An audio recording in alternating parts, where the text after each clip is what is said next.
陈长安，你走吧。走？师傅，这是为何啊？弟子还想要陪伴在师傅左右，弟子不舍得离开你啊。1万年，整整1万年，你可知为师这1万年是怎么过的？当然知晓，这1万年以来，师傅有我的陪伴，免去了一个人的孤独，自然是开心快乐，天天被幸福包围的1万年。开心快乐，还被幸福包围？呸！1万年前，慕云瑶偶然之间发现了年仅6岁的陈长安，见对方体质奇特，前所未见，便起了收徒的心思。陈长安确实体质特殊，而且十分的聪慧。慕云瑶所教的东西只需要一遍，陈长安便可以熟记于心。然而，随着时间一点点的过去，慕云瑶发现，不管陈长安怎么修炼，竟然都无法突破，甚至连入门都不行。本想着让陈平安平平安安的陪在自己身边走完这一生，谁曾想这小子不老不死，若是乖巧懂事也就罢了，偏偏他是个闲不住的主啊！师傅，你当真要让我离开？走吧，你已经留在这里1万年了，该走了。这个兔崽子，必须赶紧滚蛋！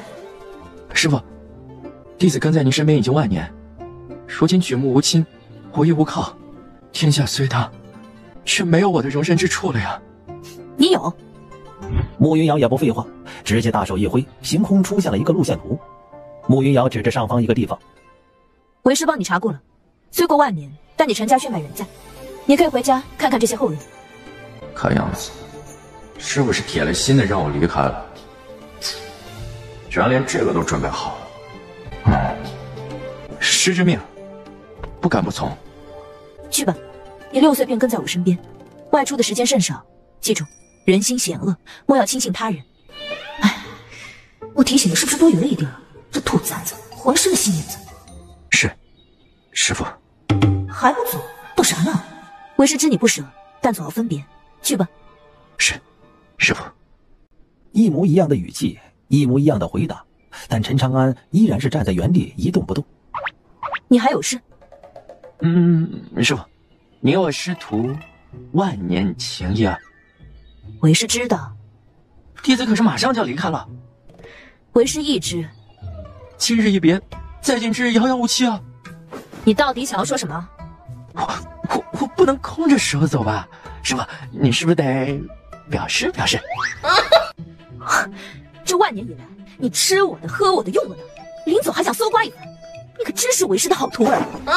多谢师傅夸奖，但弟子以为师傅您必须表示表示。必须表示表示，此话何解？师傅你想想啊，身为你的弟子，太寒酸了，岂不是给您丢人？况且我已经万年未曾回到陈家，空着手回去，恐怕不太合适。师傅，我这万年都陪在您的身边，确实囊中羞涩。嘿嘿嘿。囊中羞涩？唉，罢了，给你。为了尽快赶走这个瘟神，慕云瑶也不废话，直接将一枚纳戒扔给了陈长安。这里面有为师近千年来收集之物，皆非凡品，足够你出去之后撑场面了。多谢师傅。随后面带微笑，依然站在原地一动不动。你还想要做什么？慕云瑶感觉自己快要压制不住心中的火气了。师傅，你也知道，弟子愚钝不堪，毫无修为。外面的世界如此凶险，弟子的安危，您总得考虑一番吧。凶险？这世间还有比你更凶险的存在吗？你是不是忘了自己什么德行？连我都杀不死你，普天之下无人能够伤害你分毫。脸面？师傅，这可是脸面的事。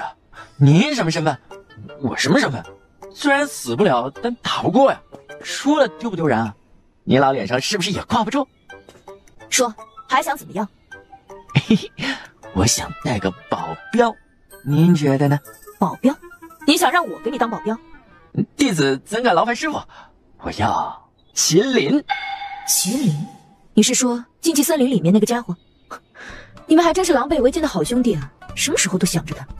只要他愿意，你尽可以带走。师傅，那徒儿就离开了。好。师傅，您一个人在没有我的日子里，一定要开心，要快乐哦。为师知道了。师傅，记得一定要快乐哦。师傅，师傅，滚！好嘞。陈长安没有修为，但是对于修炼的事情知道的却并不少。这天下实力境界划分为聚灵境、凝元境、真气境、超凡境、神通境、化神境、洞虚境、至尊境、不死境、大帝。而陈长安的师傅便是这为数不多的大帝巅峰强者之一。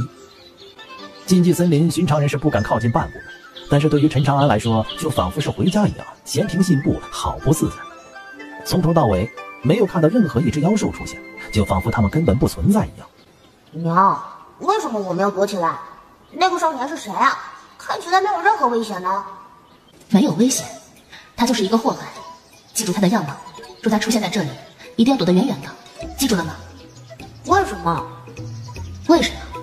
对于别人来说，禁忌森林是因为我们的存在，但对于我们来说，是因为他。别问那么多了，记住我的话就好。唉，优秀的没朋友了，真是的，我又不介意，你们自卑什么呀？还是我家大黄好。大黄见麒麟依然不搭理自己，陈长安淡笑着说：“啊，你我相识万年光景，不知道是不是活得太久了，最近经常回忆起曾经的事情。还记得我们第一次见面时发生了什么事情吗？我热情地看着你，你也热情地看着我。我对你打了招呼，你开心的一口把我吞了。算起来，你我也算是生死之交，至亲之人了。我这……你他妈到底想说啥？毕竟当年这事儿并不怎么光彩，一口吃了陈长安，结果这小子在他肚子里面待了几天，啥事儿没有，天天絮絮叨叨个没完没了。我要走了。又偷跑出去玩？你师傅可没闭关，我察觉得到他的气息。这一次要去一个比较远的地方，可能会离开很久。很远的地方，离开很久，那跟我没啥关系，走好不送。往日我偷跑出去玩，你可是高兴得很。这一次怎么了？废话，以前你师傅闭关走得又不远，你难道不知道你师傅给我们定了什么规矩？你死不了，我可没活够呢。放心吧，我师傅同意了。这一次出去可能会离开很久，我身边也需要有个强者照应，不是？我师傅可是点名让你陪同。大黄，在我师傅的心中，你可是个强者。强者？原来在那位的心中，我也是个强者吗？你师傅有眼光，去哪儿？咱们现在就出发。你着什么急呀？废话，反路怕你师傅反悔。放心，不会的，是师傅赶我走的。时间长了，腻了。这家伙终于是被赶走了。你不是你师傅的心头宝吗？你师傅舍得赶你走啊？以前是个宝，现在是根草。罢了，莫要再提，不过是徒增伤悲。还是老规矩。又是老规矩，我不想当狗了。老子一个麒麟，出去总被人喊狗子狗子的，老子不要面子吗？权宜之计，这不是为了方便行事吗？陈长安，你还当我是没有出息过的白痴吗？人家有骑马的、骑驴的、骑妖兽的，就他妈你出去骑狗，不行！这一次我说什么也不当狗了，要当你当，老子骑你！哎呦，都是兄弟，分什么你我呢？先走再说，边走边商量，好不好？什么都能商量，但是我就是不当狗。好，不当，你不狗。陈家主，今日我们柳家登门拜访，已是给了你们天大的颜面，我劝你还是要好自为之，真当你们还是当年的陈家不成？当真是虎落平阳被犬欺。曾经的陈家在大周国可是当之无愧的第一世家，凭借着陈家的帮衬，柳家迅速崛起。为此，柳家更是立下了一个规矩：柳家世代家主之女都要嫁入陈家。柳成风，你我两家已经100年没有交集，你大可不必特意跑来一趟，难不成就是为了羞辱我陈家一番吗？至于你们柳家当年立下来的规矩，你们本可以自己做主，何必来此咄咄逼人？没想到陈家已经落魄至此，竟然还有些火气。哼，我家大小姐如今被上清宗看中，又和大周皇室五皇子情投意合，你们……族叔，还是我来说吧。陈家主，当年我们柳家也曾经得到过陈家不少恩惠，当然，在陈家最开始落魄之时，我们柳家也没有选择袖手旁观。虽说如今地位悬殊，但我柳家也是有些念旧的。当年立下来的一些规矩已经不太合适了，所以这一次我才会亲自登门主动拜访，也是希望能够让这件事情彻底的告一段落，您觉得如何？啊，放心啊，我们柳家呢也不会是小气之人，这里有1万枚下品灵石，还有5枚凝元丹，算是补偿你们陈家的。1万枚下品灵石，竟然还有5枚凝元丹。如果是以前，陈家或许看不上这些东西，可如今的陈家缺少的就是资源了。柳家出手还真是阔绰，只不过我陈家从来不受嗟来之食。柳姑娘的好意，我们陈家心领了。怎么，你们陈家不接受？难不成你们陈家还想着能够攀附我柳家，还妄想让我嫁入到你陈家的家门不成？攀附你柳家？柳姑娘，你未免想得太多了一点，当真以为我不清楚你这次过来的目的吗？陈柳两家当年的关系，如今所知之人不多，但绝对不是没有。你和那五皇子两情相悦，自然要嫁入到皇室之中，也不过是想要在嫁入皇室之前，将一些能够成为把柄的事情彻底抹除罢了。若非如此，你们今日会登门我陈家吗？陈正元，我劝你最好想清楚一点，如果我们柳家不是念及过去的情分，就你陈家如今这般实力，怕是难以抵挡住我柳家和五皇子的怒火。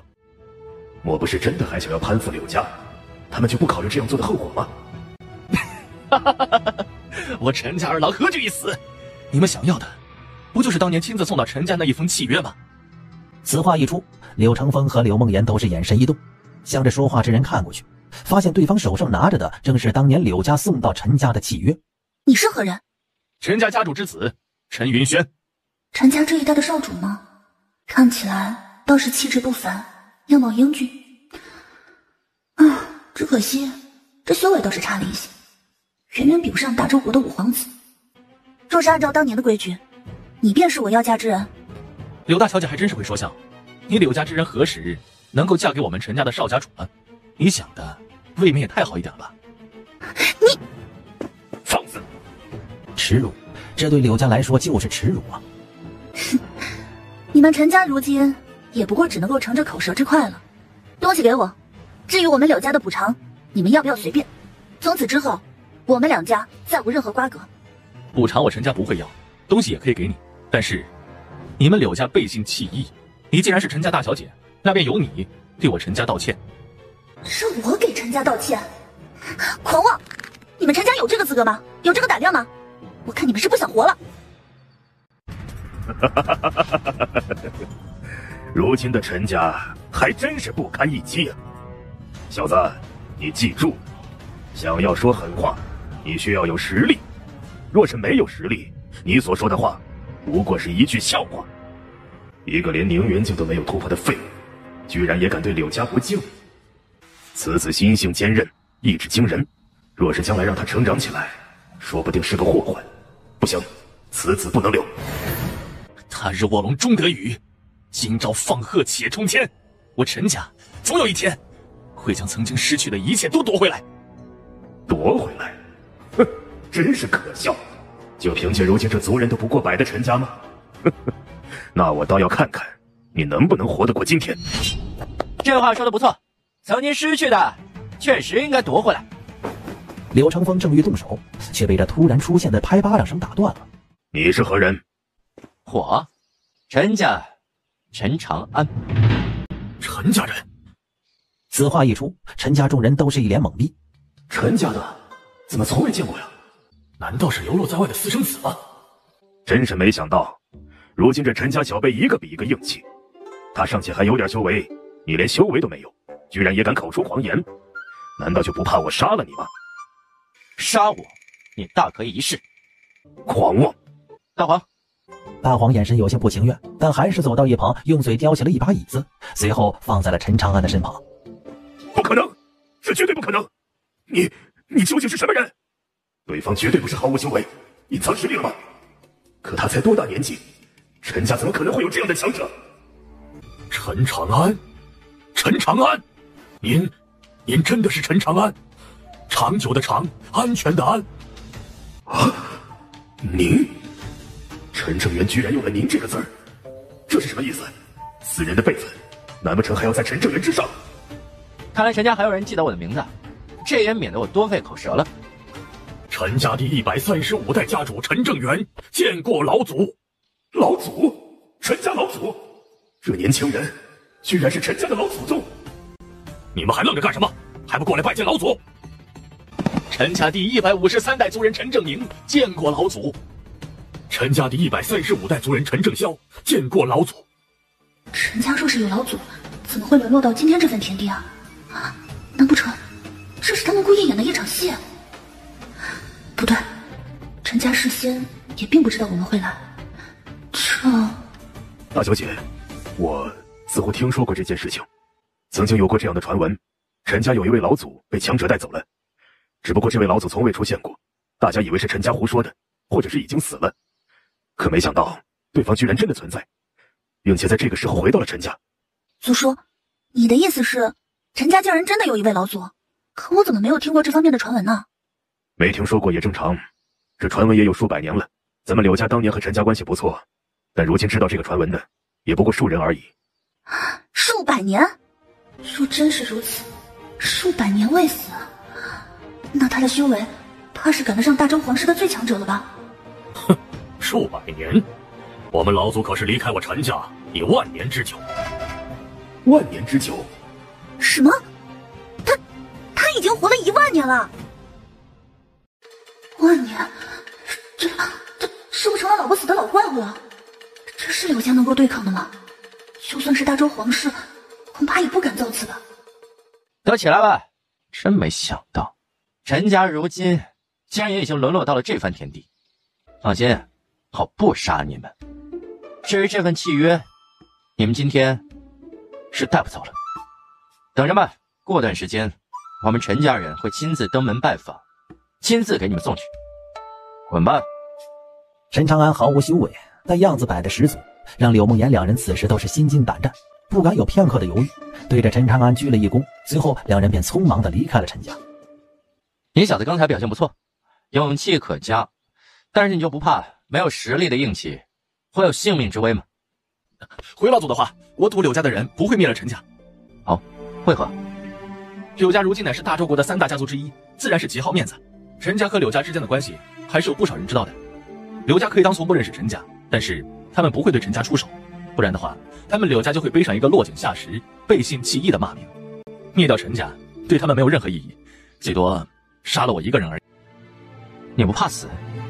怕，但是我可以死，陈家不可辱。哈哈哈，说得好。放心，有我在，没有人敢辱陈家，你也不会死。有你在，你有个屁用啊！装的倒是人模狗样的，真出了事儿还不得是靠老子呀？是，有老祖在，我们陈家一定能够夺回曾经失去的东西。不是我，是要靠你们自己。以我的身份，不方便，以免被人说是以大欺小。陈长安提前打了一个预防针，毕竟就他这点本事，出去能干嘛呢？啥也不会，就他妈扛揍，谁也打不死。老祖，陈家如今不用担心，有我在，你们的实力提升不过是早晚的问题。多谢老祖。其他人都下去吧，你们两个留下，我有事情跟你们说。是老祖。老祖不知有何事情？如果我没记错的话，当年陈家并不在大周国，距离此地少说也有100万公里，怎么会来到这里？唉，当年老祖离开之后，陈家也经历过辉煌时刻，但慢慢的开始走下坡路，最终不得不迁徙到这大周国。本是打算休养生息，没想到……罢了，过去的事情就不提了。这里有些东西，怎么安排你决定。随手将一枚纳戒扔给了陈正元。这是什么品质的灵石？上品的，还有一部分是极品。什么？这里面全部都是上品灵石，甚至还有极品灵石，这也太多了吧？爹，很多吗？很多吗？这里面的上品灵石少说也有10万，你说多不多？什么？10万上品灵石，而且还是至少。要知道，在大周国，大多数人修炼用的都是下品灵石，中品灵石都是十分的珍贵。10万上品灵石，简直不敢想象，更不用提极品灵石了。然而纳戒之中可不仅仅只有灵石，高级的功法武技同样不少，甚至还有一些陈正元不认识的天才地宝。云轩，在陈家年轻一辈当中，你天赋不错，有没有兴趣以后跟着我修炼？啊，跟着老祖修炼？老祖，我愿意，我愿意。好，你先下去吧，明天过来找我。是，老祖。老祖，如今陈家环境如此，您暂时将就一下，让老祖委屈了。无妨，这里很不错。老祖您满意就好。对了，老祖，我这里还有一件东西是陈家祖上留下来的，祖上曾经留下祖训，若是老祖您回来，务必要将这东西交到您的手上。啊，祖上留下来了，还是给自己留下来的？是什么东西啊？啊，这是……突然他发现自己的身体和那珠子似乎有强烈的感应，这种感觉陈长安万年以来从未有过。这究竟是什么东西？老祖，此物名为胎珠。胎珠？怎么从未听过？胎珠是什么？哦，这名字是祖上起的，因为这珠子是老祖您当年出生之时一同出现的，所以起名胎珠。啥？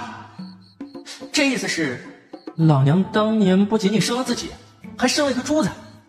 那这算什么？自己一母同胞的兄弟，是一颗珠子。本来当年先祖打算等老祖您大一些之后，再将这胎珠给你，可没想到您后来被强者带走，一直都没回来。唉，这些年陈家也是历经风雨，9颗胎珠如今只剩下这1颗了。9颗胎珠竟然只剩下了1颗，岂不是说自己还有8个兄弟流落在外？你知道他们在什么地方吗？不清楚，时间太久了。我唯一知道的一个，好像是在如今大周国皇室的手里，当年也是他们用手段从陈家抢走的。至于为什么抢夺，我并不知其中内情。好，我知道了，你先去忙吧。对了，准备点好吃的，多准备点，大黄胃口不小。是，我这就去准备。陈正元离开之后，大黄满意的看了陈长安一眼，算你小子识相，还知道给我找吃的。大黄，我觉得这东西跟我之间有一种特殊的联系，我先回房间，好好的研究一下。这东西到底跟自己有什么联系啊？就在陈长安疑惑不解之际，胎珠居然突然化作了一道白光，直接没入到了陈长安的额头之中。速度之快，他根本就没有反应过来。我操！我兄弟要多瘦啊！不对啊！胎珠没入到陈长安的额头之后，居然化为了一股能量，在陈长安的全身游走。那种舒服的感觉让他差点呻吟了一声。灵气，我的身体能够感应到灵气，并且吸收灵气了。珠胎在陈长安的身体游走了一圈之后，最终那股能量似乎停留在了眉心处，随后消失不见。想不到，这颗胎珠居然解决了自己的身体问题。我操！我不能修炼，不会是因为这9颗胎珠吧？合着当年把修炼的天赋都留在娘胎里面了。师傅说的对，果然是个异类。尝试一下，看看是否真的可以修炼。第1阶功法，太上霸体诀。算了，就我这体格，不练这个了。第1阶功法九转天旋诀，厉害是厉害，就这玩意儿特么得重修9次，太麻烦了。哪个功法比较帅一点呢？功法太多，这倒是让陈长安一时之间不知如何选择了。算了，练剑吧，谁让我是个贱人呢？万年的等待，终于到了可以修炼的这一天了。随着功法的运用，四周的灵气如浪潮一般向着陈长安袭来。啊，这小子真的修炼了！这小子毫无修为都是个祸害，这要是可以修炼了。随着陈长安不断的修炼，整个燕归城的修炼者都懵了。什么情况？不清楚。看这灵气怎么瞬间消失不见了？陈家好像是都汇聚到陈家所在的位置了。什么？陈家？难道陈家的家主突破到了真气境巅峰了不成？应该不可能吧？不愧是老祖，果然强大。是啊，老祖回归，我们陈家终于要重新崛起了。你们说这老祖究竟是何修为啊？会不会是化神境啊？化神境？这是在侮辱老祖吗？我看怎么着也得是洞虚境了。洞虚境？我的天哪，这恐怕足以成为某个大势力的超级强者了吧？哎，要不然怎么是咱们老祖呢？没错，咱们陈家的老祖必定是绝世强者。好家伙，竟然将方圆数百里的灵气都抽空了，而且还没有停止。这小子万年积累，不会是要一举突破到超凡境吧？在大黄看来，这个灵气吸收的速度跟数量，对于一个刚刚修炼的人来说，着实过于庞大了。方圆数百里的灵气都被抽空，而且并没有停止。时间一点点的过去，最后就连大黄都已经开始目瞪口呆了，嘴里的肉似乎都失去了味道。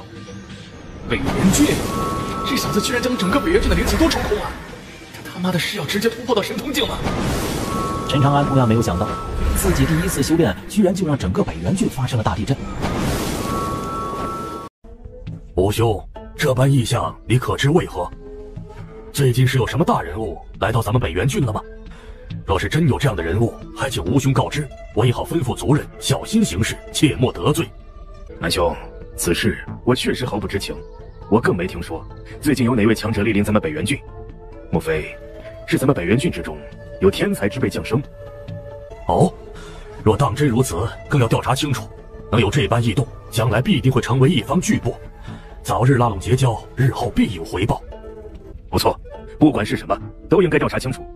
这样，你我共同调查，谁先有了结果，就先通知谁。好。太可怕了！祖叔，这陈家老祖的修为究竟达到了什么程度？若是陈家老祖睚眦必报，柳家能幸免于难吗？深不可测，无法估量。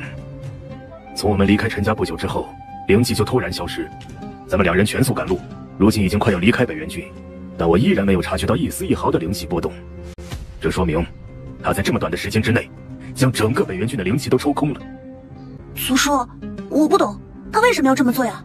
抽空北元郡的灵气，对陈家人应该也没有好处吧？这么多的灵气，恢复恐怕也需要一些时日。警告，在我看来，这就是他给我们的警告，同样也是给北元郡的一个警告。北元郡发生异动，必定有人调查，最后便会知晓陈家老祖回归。到了那个时候，消息会传遍整个大周国，陈家这是在为崛起造势。看样子，不久之后，陈家将会重登大周国第一家族之位，甚至什么？陈家根本就不在意大周国了。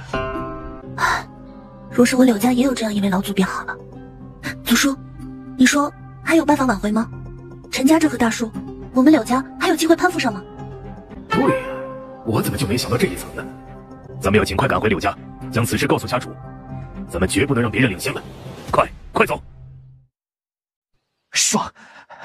原来这就是修炼的感觉吗？大黄，怎么样？我是不是一个超级天才？这才多久，我的修为就已经突破到了宁元境1重，厉害吧？你这也算是万年积累，能够突破到……等等，你的修为才突破到宁元境1重，这怎么可能啊？这不合理啊！沈长安所吸收的灵气如此庞大，怎么会只有宁元境1重？你刻意压制修为了？并没有，所吸收的灵气只能够让我突破到宁元境1重，而且我的身体似乎又出问题了。我用灵石试了试，完全吸收不了灵气。古怪，当真是古怪！这小子的身上怎么就没有正常点的地方啊？你对我出手，我看看你战力如何。好，那你可不能还手。快点，你怕个屁呀！你师傅都杀不了你，你觉得我有这个本事吗？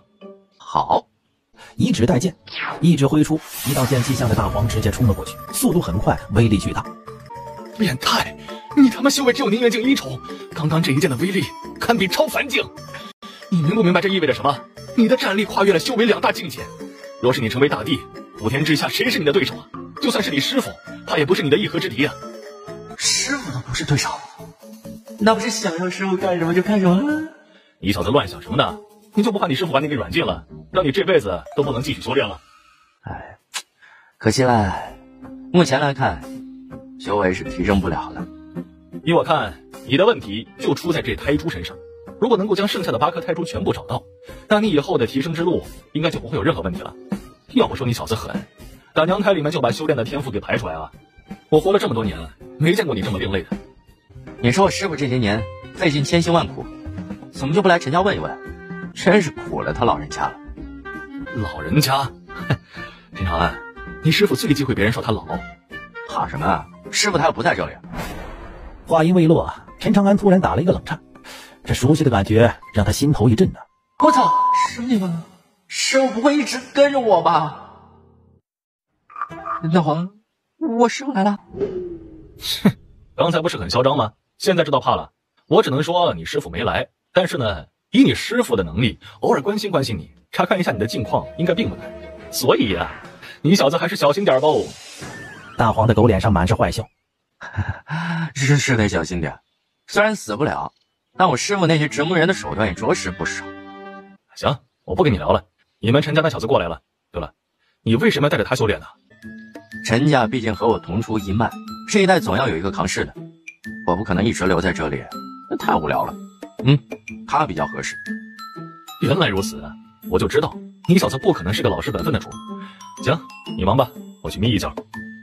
大黄离开之后，陈长安对着门外摆了摆手：“进来吧。”是，老祖。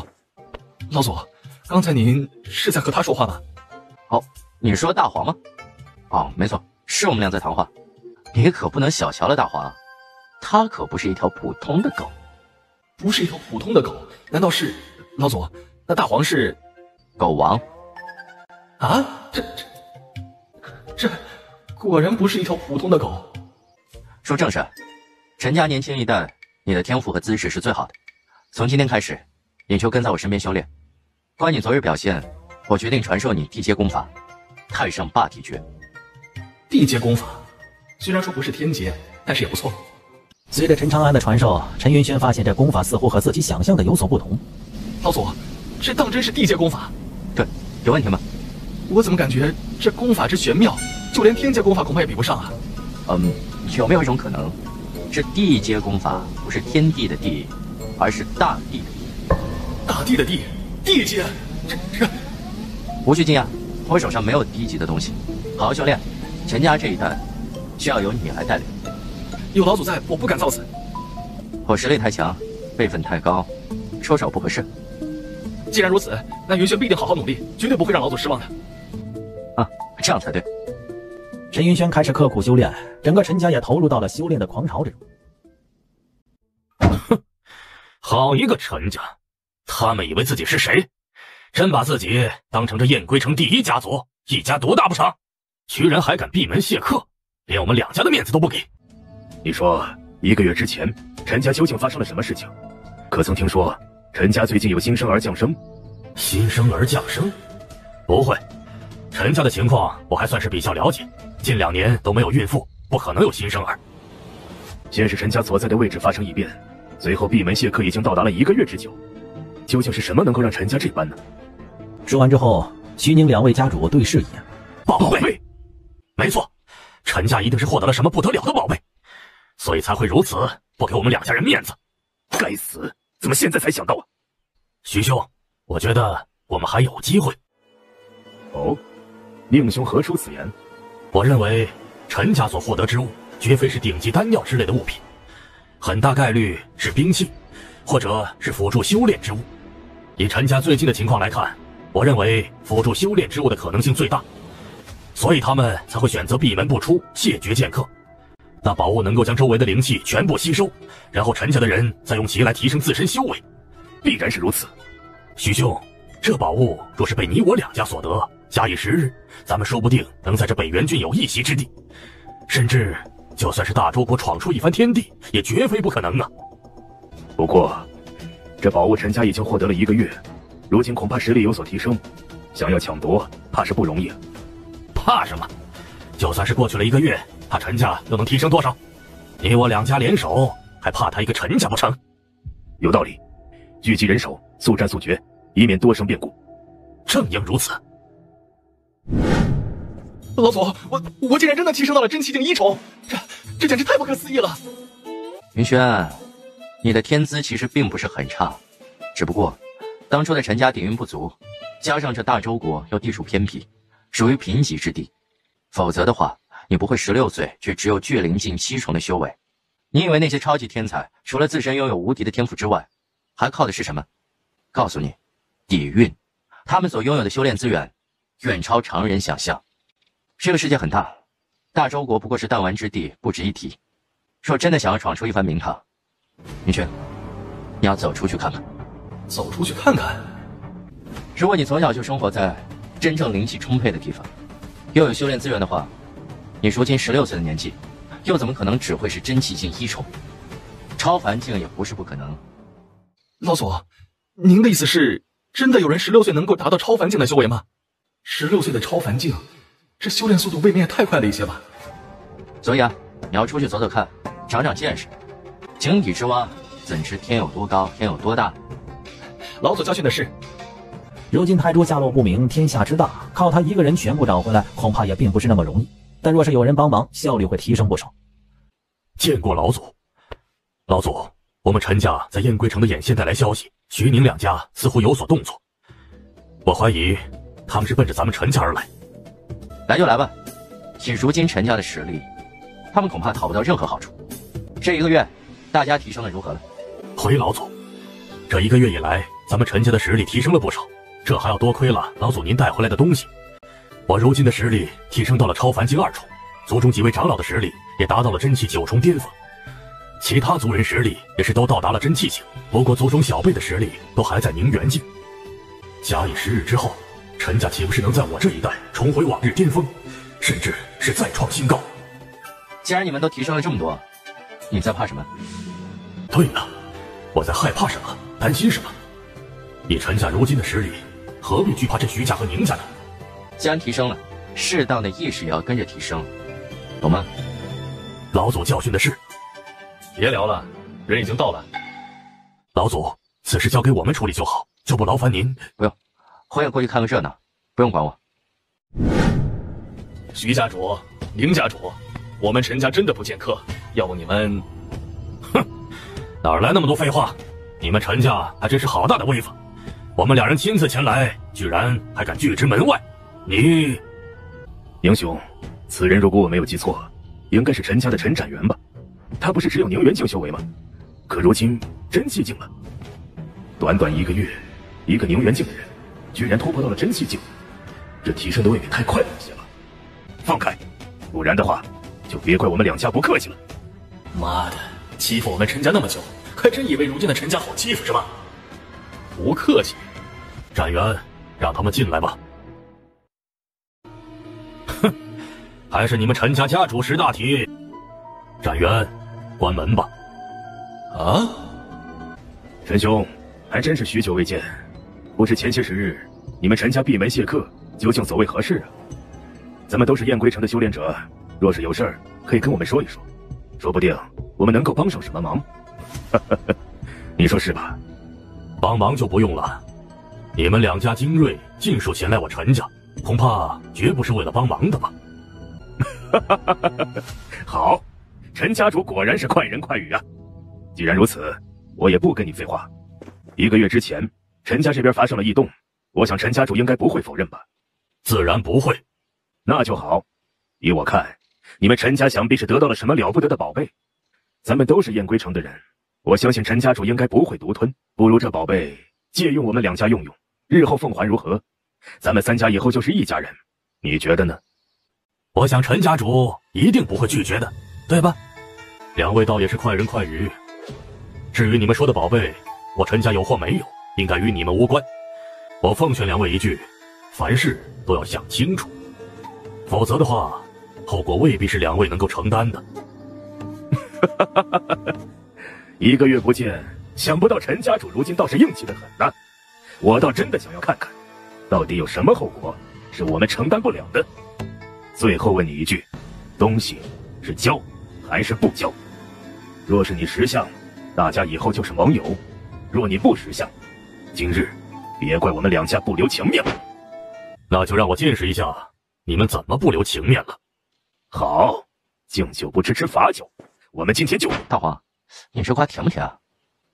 徐家和宁家刚要动手，这突如其来的一句话让所有人都是精神一顿。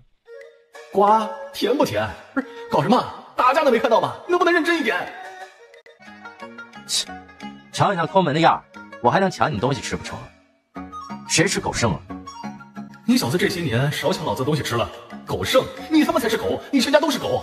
老子是普通的狗吗？老子是狗王！呸！老子是血统高贵的麒麟！那个，你就帮我换一个，这个不甜，不要吃。这个不错，甜。啊，都愣着干什么呀？你们打你们的，我去吃个瓜，不妨碍你们。老祖是什么身份？什么样的大场面没见过？能够如此淡定的吃瓜，那是再正常不过了。看起来这陈长安十分年轻啊，怎么待遇感觉有些不太一般呢？好像这陈家真正做主的是他一样，其他人都在严阵以待，就他如此休闲，领着一条大黄狗吃瓜。此人似乎从未见过，他真的是陈家人吗？莫非就是此人为陈家带来了至宝，所以才会有如此待遇？呵呵，定是如此，定是如此。否则一个宁远景一重的臭小子，怎么可能让陈家如此招待？小子，就是你给陈家带来了至宝。实不相瞒，在这燕归城，我们徐家和宁家才是最强的家族。若是你将那宝物转送给我们，保证你的待遇比在陈家好上1000倍、10000倍。徐家主自信满满，然而他这一句话说完，陈家所有人都仿佛是看着白痴一样看着他。我哪句话说错了吗？我刚才说错话了吗？徐家主小声的询问。这，我觉得并没有问题啊。郑源，老祖有何吩咐？快点开始吧，说那么多废话干什么呀？一会儿瓜都让大黄给吃没了。啊？老子才是第2个，你都他妈是第3个，关老子屁事？是老祖。老祖？陈正元竟然叫那个年轻人老祖，他居然是陈家的老祖宗，这怎么可能呢？陈家这样一个小家族，居然有老祖，这简直就是一个笑话，天大的笑话。可如今，人就实实在在的坐在这里，陈正元这样的人不可能开这种玩笑。可这宁远将一重的老祖，隐藏修为，对方一定是隐藏了修为。不错，定是如此，定是如此。徐家主和宁家主两人对视一眼，不免有些后怕。不，这一定不是真的，是陈家人在搞鬼。没错，一定是这样。宁兄，你说对不对？陈家主，现在认错可还有机会。抱歉，老祖吩咐，不得不从。动手，我来。不过一个照面，徐家和宁家带来的那些人便已经损失大半。看到这一幕，徐家主和宁家主两人是目瞪口呆。那是陈正明还有陈正霄，他们2个人的实力怎么会这么强？好强的实力！他们如今究竟是何修为？难道是真气境9重巅峰不成？好，住手！难不成是来救兵了？难不成徐家和宁家也有不为人知的老祖吗？这突然冒出来的又会是谁啊？而且看起来实力似乎不弱。上！此话一出，陈正明不可能会置之不理，这可是老祖吩咐啊！等等，我是……随即一掌挥出，砰砰2声，燕归城另外2大家族的家主应声倒地，再无声息。你超凡境，你竟然是超凡境！难不成陈家又要再次崛起了吗？怎么，2位是他们请来的帮手吗？不是，陈家主不要误会，我是北元郡郡守吴成风，并非他们请来的帮手，不过是身为郡守，看到这种事情，想要询问一下缘由罢了。对了，这位是南家的家主南向天。原来是北元郡郡主和南家的家主，2位今日怎么有兴趣来我陈家？我们2个……大黄，你不看了？哎呀，没意思呀，这场戏不行，瓜还不错，还是当年看林柳巷和无名刀的比斗过瘾。不知不觉都已经过了1000年之久了吧，也不知道这2人如今还在不在了。就这2人的天赋，不出意外的话，应该还活着。反正这次出来你的时间有那么长，有机会去找他们叙叙旧也好。倒是有不错的主意。一人一狗在对话，这狗居然能够口吐人言。最可怕的是，他们谈话的内容是什么？1000年之久，他们已经活了这么多年了吗？陈家主，这2位……啊，这一位便是我陈家先祖。至于大黄，他可不是普通的狗。哦，那他是5阶之上的妖兽不成？不，他是狗王。妈的，没完了是吧？狗王，你们陈家都是狗王？狗王就可以口吐人言吗？就算是狗王，那也只是一条狗，血脉摆在这里，真的能够修炼到这种程度？还是说这条狗有着其他血统，血脉觉醒了？晚辈吴成风见过陈前辈。 2人恭恭敬敬地对着陈长安施了一礼，站在原地，老实的好像是一个乖孙子。你们继续说说看，来我陈家做什么？是前辈。回前辈的话，前段时间整个北元境的灵气被抽空，我身为北元境郡守，自然要调查一番。最后打听到，可能和燕归城有关，所以这才前来此地。只不过没想到会遇到刚才的场面，还请前辈谅解，职责所在，不能坐视不理。既然是职责所在，那就算了吧。云轩，在。杀过人吗？啊，杀过人吗？没杀过。既然如此，交代你一件事情，带几个人去徐家和宁家，不分老幼，一个不留。陈长安的话让在场众人都是心头一震呐。全杀了！这位陈家老祖，好狠辣的手段啊！老祖，这徐家和宁家精锐尽失，已经构不成威胁了，真的要这么做吗？糊涂！既然为敌，又何必心慈手软？斩草除根这个道理，我希望你要明白，永远都不要小瞧任何一个潜在的威胁，哪怕出现一个，都可能造成你无法承受的后果。日后闯荡，不仅仅要靠胆识、靠天赋，还有心狠。对敌人仁慈，就是对自己的残忍。你记住了吗？是，云轩记住了。去吧，你早晚都要经历这些，早点经历，早点适应。是。对了，你是这北元郡郡守吧？我这么做，你不会介意吧？介意？傻子才会说介意。只要不杀我，你爱杀谁杀谁。前辈说笑了，晚辈不敢。说没什么事，你们就离开吧。前辈，如今陈家的实力已经不适合在这燕归城了，不如我为你们安排一个地方，让陈家迁过去，您看如何？不用了，过段时间，陈家就要离开这里。这不知是前往何处？京城。京城？陈家要入京了吗？重新回到陈家当年的位置？不过仔细想一想，这倒也是十分的合理。曾经失去的，自然要重新夺回来。北元郡恐怕是留不住这陈家了。吴成风苦笑一声，对着陈长安恭恭敬敬地施了一礼，随后和南向天两人离开了陈家。家主，这都已经1个月的时间了，不能再犹豫了，否则时间来不及了。你们说的事情我知道，那个人当真是陈家老祖？他真的有那么强吗？你们见过他出手吗？家主，对方虽然并没有出手，但绝对很强。面对我的气势，对方毫无影响，这说明他的实力一定在我之上。加上我们离开之时，整个北元郡的灵气都被抽空，我怀疑就是他的手笔，是在警告我们。或许这个陈家所谓的老祖实力达到了超凡境，甚至是初入超凡境了。可是皇室同样不好得罪啊。还有1个月就是柳梦言和五皇子的订婚仪式，皇室那边都已经开始准备了。现在说取消，柳家岂不是打了皇室的脸面？父亲，我知道您在犹豫什么，但那陈家老祖可是活了万年的人物，若是我们提前做准备，说不定陈家看在过去的情分上，能够网开一面。至于皇室，他们恐怕也不敢招惹这样的人物吧。错了，都错了。陈家当真是好手段，差点就将我们给骗了过去。啊？错了？父亲，什么地方错了呀？陈家若是当真有这样的老祖，实力如此强横，为什么1月之内毫无动静？真的强大，为何要耍手段警告你们呢？他这么做的目的只有一个，那就是让你们担心，让你们害怕，从而不敢和陈家动手。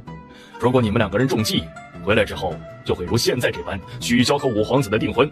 到了那时候，不需要陈家出手，咱们柳家就已经无法承受皇室的怒火了。陈家兵不血刃就可以解决掉咱们柳家，好计谋！这陈家当真是好计谋啊！家主，但是那个陈家的老祖确确实实有实力啊，不然的话，不可能面对我的气势，表现得如此云淡风轻啊。这才是他们真正精明之处，有实力，但是不多。对方的实力高于你，但绝对无法和皇室对抗。如果梦妍和五皇子订婚成功，咱们柳家和皇室就是一家人了。到了那个时候，陈家还有办法做什么了吗？你们2个还是太过于天真，想得太过简单了，就连我都差点被你们2个人带偏了。哼，小小计谋，岂能瞒住我的眼睛？原来如此，还是家主英明。这陈家还真是诡计多端，真的差一点就被他们骗了，耽误了我大好姻缘，看我怎么教训他们。父亲，这件事情绝对不能善罢甘休，契约还在陈家，我担心他们会在我订婚之时跑来捣乱。此事不难，梦妍，你和五皇子情投意合，而五皇子的舅父正是你们上清宗的三长老，实力强横。只要你将此事告知五皇子，让他舅父出手，陈家必然掀不起什么风浪的。父亲，只要告诉五皇子就可以吗？那陛下那边？梦言，这件事情知道的人有，但是大家不说，知道为什么吗？皇室也是要颜面的，这也是当时为什么我让你们两个人单独过去陈家一趟的原因。这件事情，知道的人越少越好。原来如此，还是父亲您考虑的深远。那我现在就去找五皇子。好，尽量快一点解决掉陈家这个隐患，以免夜长梦多。是。3日之前，陈长安带着陈云轩和大黄离开了燕归城。云轩，这里还在北元郡的范围之内吗？老祖，我其实没有怎么离开过燕归城，不过按照路程来算的话，应该还在北元郡。大黄，都是你，非要骑马，不然的话，怎么会走得这么慢？怎么着？我都活了这么大把年纪了，享受怎么，就允许你骑我，不允许我骑马呀？你这么着急干嘛呀？看着投胎呀？你命那么长，急什么？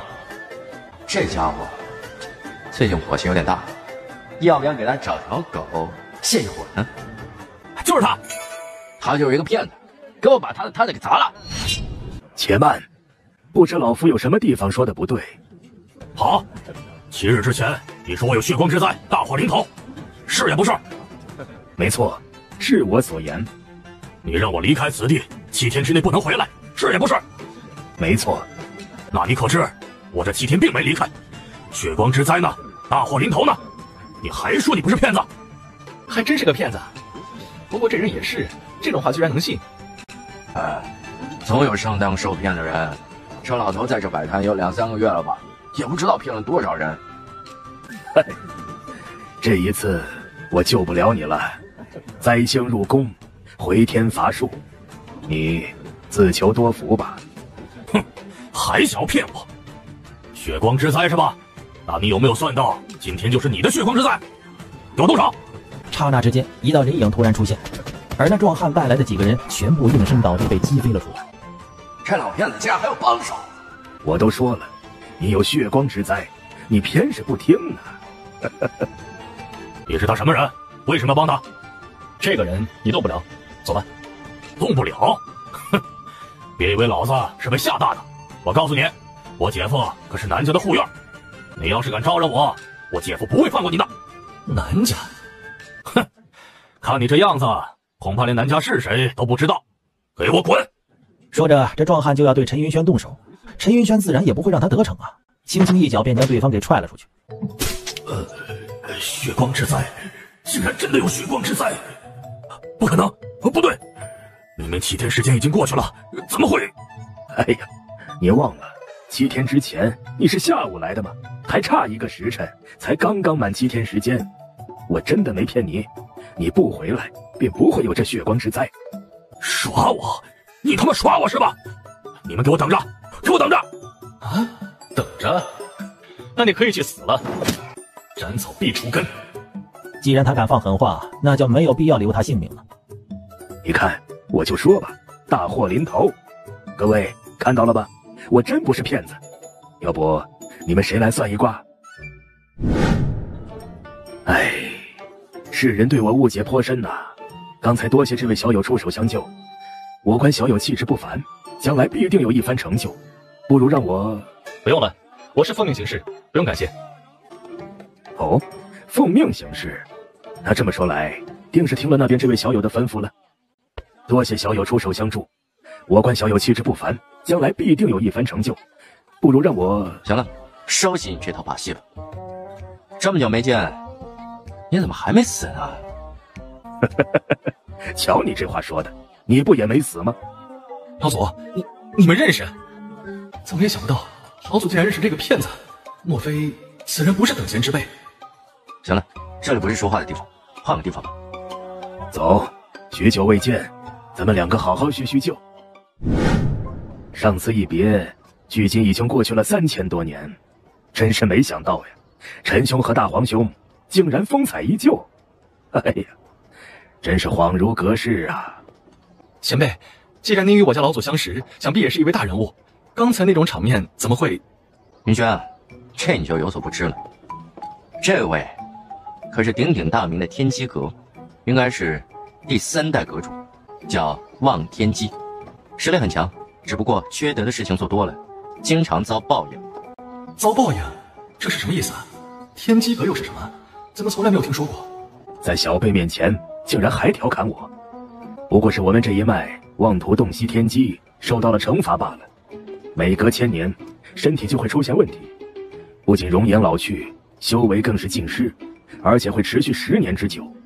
这个期间是我们最危险的时候，若是遇到危险，一点反抗的能力都没有。既然你也知道是最危险的时候，怎么会大老远的跑到这大周国？凭借你现在的脚力，走过来，只怕10年都不够吧。若是他修为还在，自然不在话下。可如今他修为全失，怎么走过来？过来做什么呀？等等，不对劲！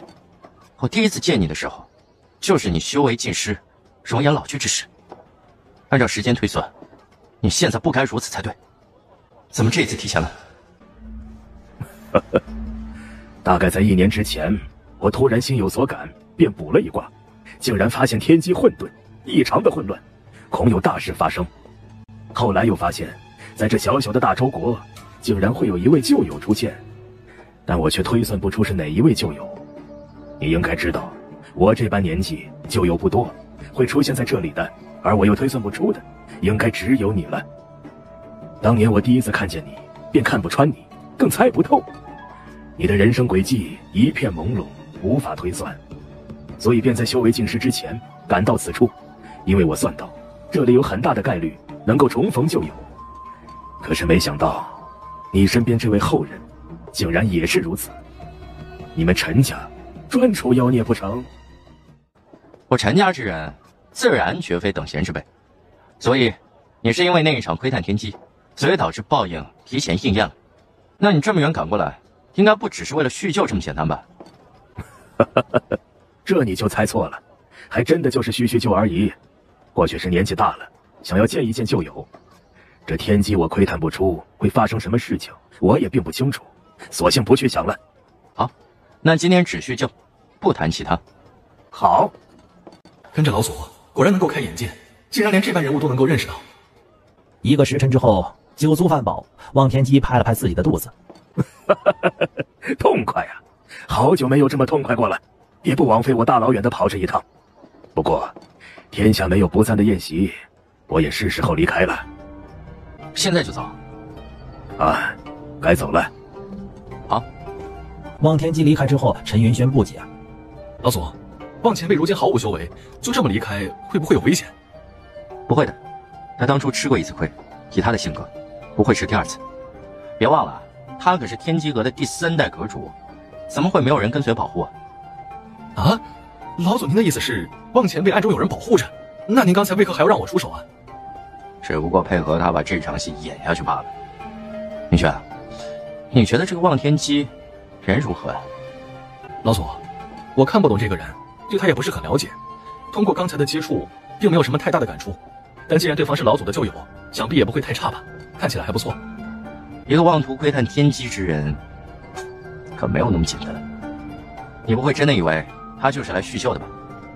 他虽非恶徒，但也绝非纯善之辈。可是如今老祖为何又要如此评价望天机呢？难道说这望天机此番出现，当真是另有图谋不成？老祖，望天机推演天机是真的，来到这里找你叙旧也是真的，但他唯独没有说实话的地方，便是来到此处并非只是叙旧。他既然知道有大事发生，必然会知道一些内情才对。可他刚才并未提起，恐怕是别有用心。分析的还算不错。老祖，既然如此，为何不趁着他修为尽失逼问出来，或者干脆……你这小子，他说自己修为尽失，当真就是如此吗？你难道就没注意，他离开这酒楼之后，气息突然消失不见？这是一个修为尽失的人可以做到的吗？这……难道对方在这件事情上面也说谎了？可他的目的又是什么呢？望天机这个人有城府，有心机，但不会对你我怎么样。这是为何呀？因为他不敢。此时的望天机在陈长安2人交谈之时，已经来到了数千公里之外了。属下参见阁主。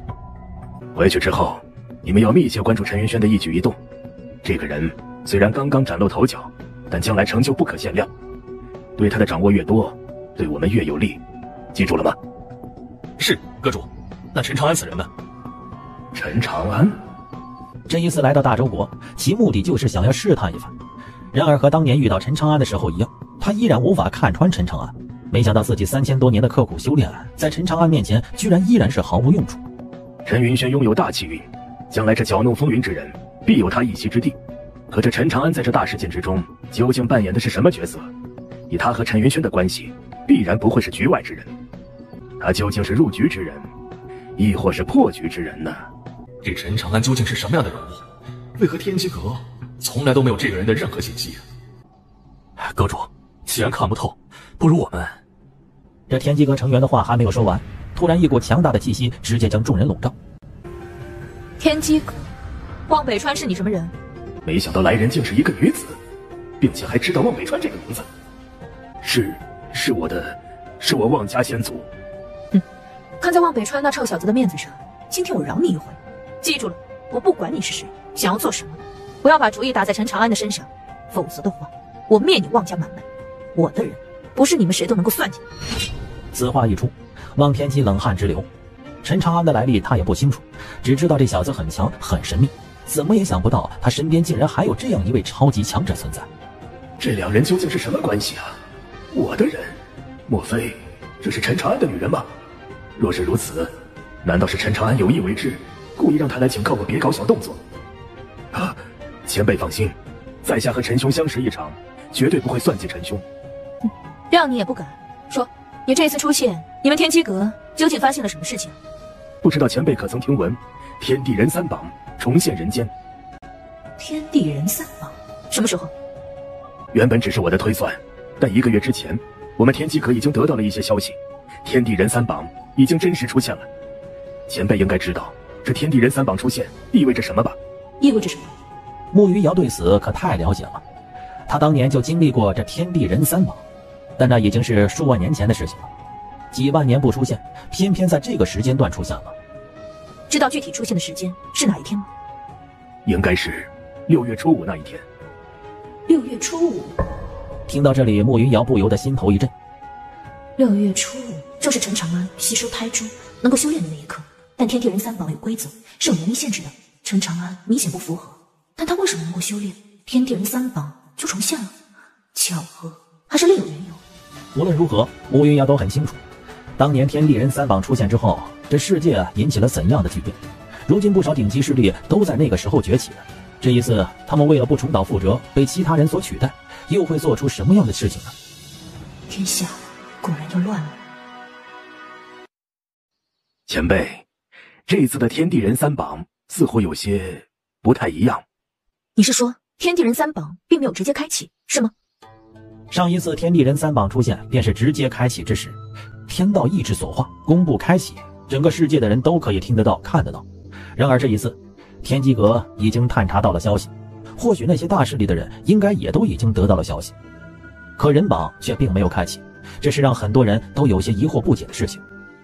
天地人三榜如今在何处？还是云霄峰吗？没错，还是在云霄峰。不过这云霄峰如今被一股强大的能量所笼罩，根本就无法靠近，更不用说登上峰顶了。如今也只能够远远地看到云霄峰峰顶之上有3种不同颜色的光芒闪烁。望天机如实说着，听到他的话，慕云瑶只是看了他一眼，随后身影一闪，消失得无影无踪。太可怕了，此人究竟是何人？阁主，你认得此人吗？此等人物也是你们可以随便打听的吗？小心引火烧身，不管对方是谁，都不是咱们能够招惹得起的。记住，从今天开始，不管是陈长安还是陈云轩，对于咱们天机阁来说是友非敌，密切关注陈云轩，适当的时候可以提供适当的帮助，记住了吗？是，阁主。走吧，咱们也该回去了。云轩，按照咱们的打算，是1个月之内到达京城。在这1个月时间之内，你可为自己定下过目标吗？什么目标啊？老祖，您的意思是修为吗？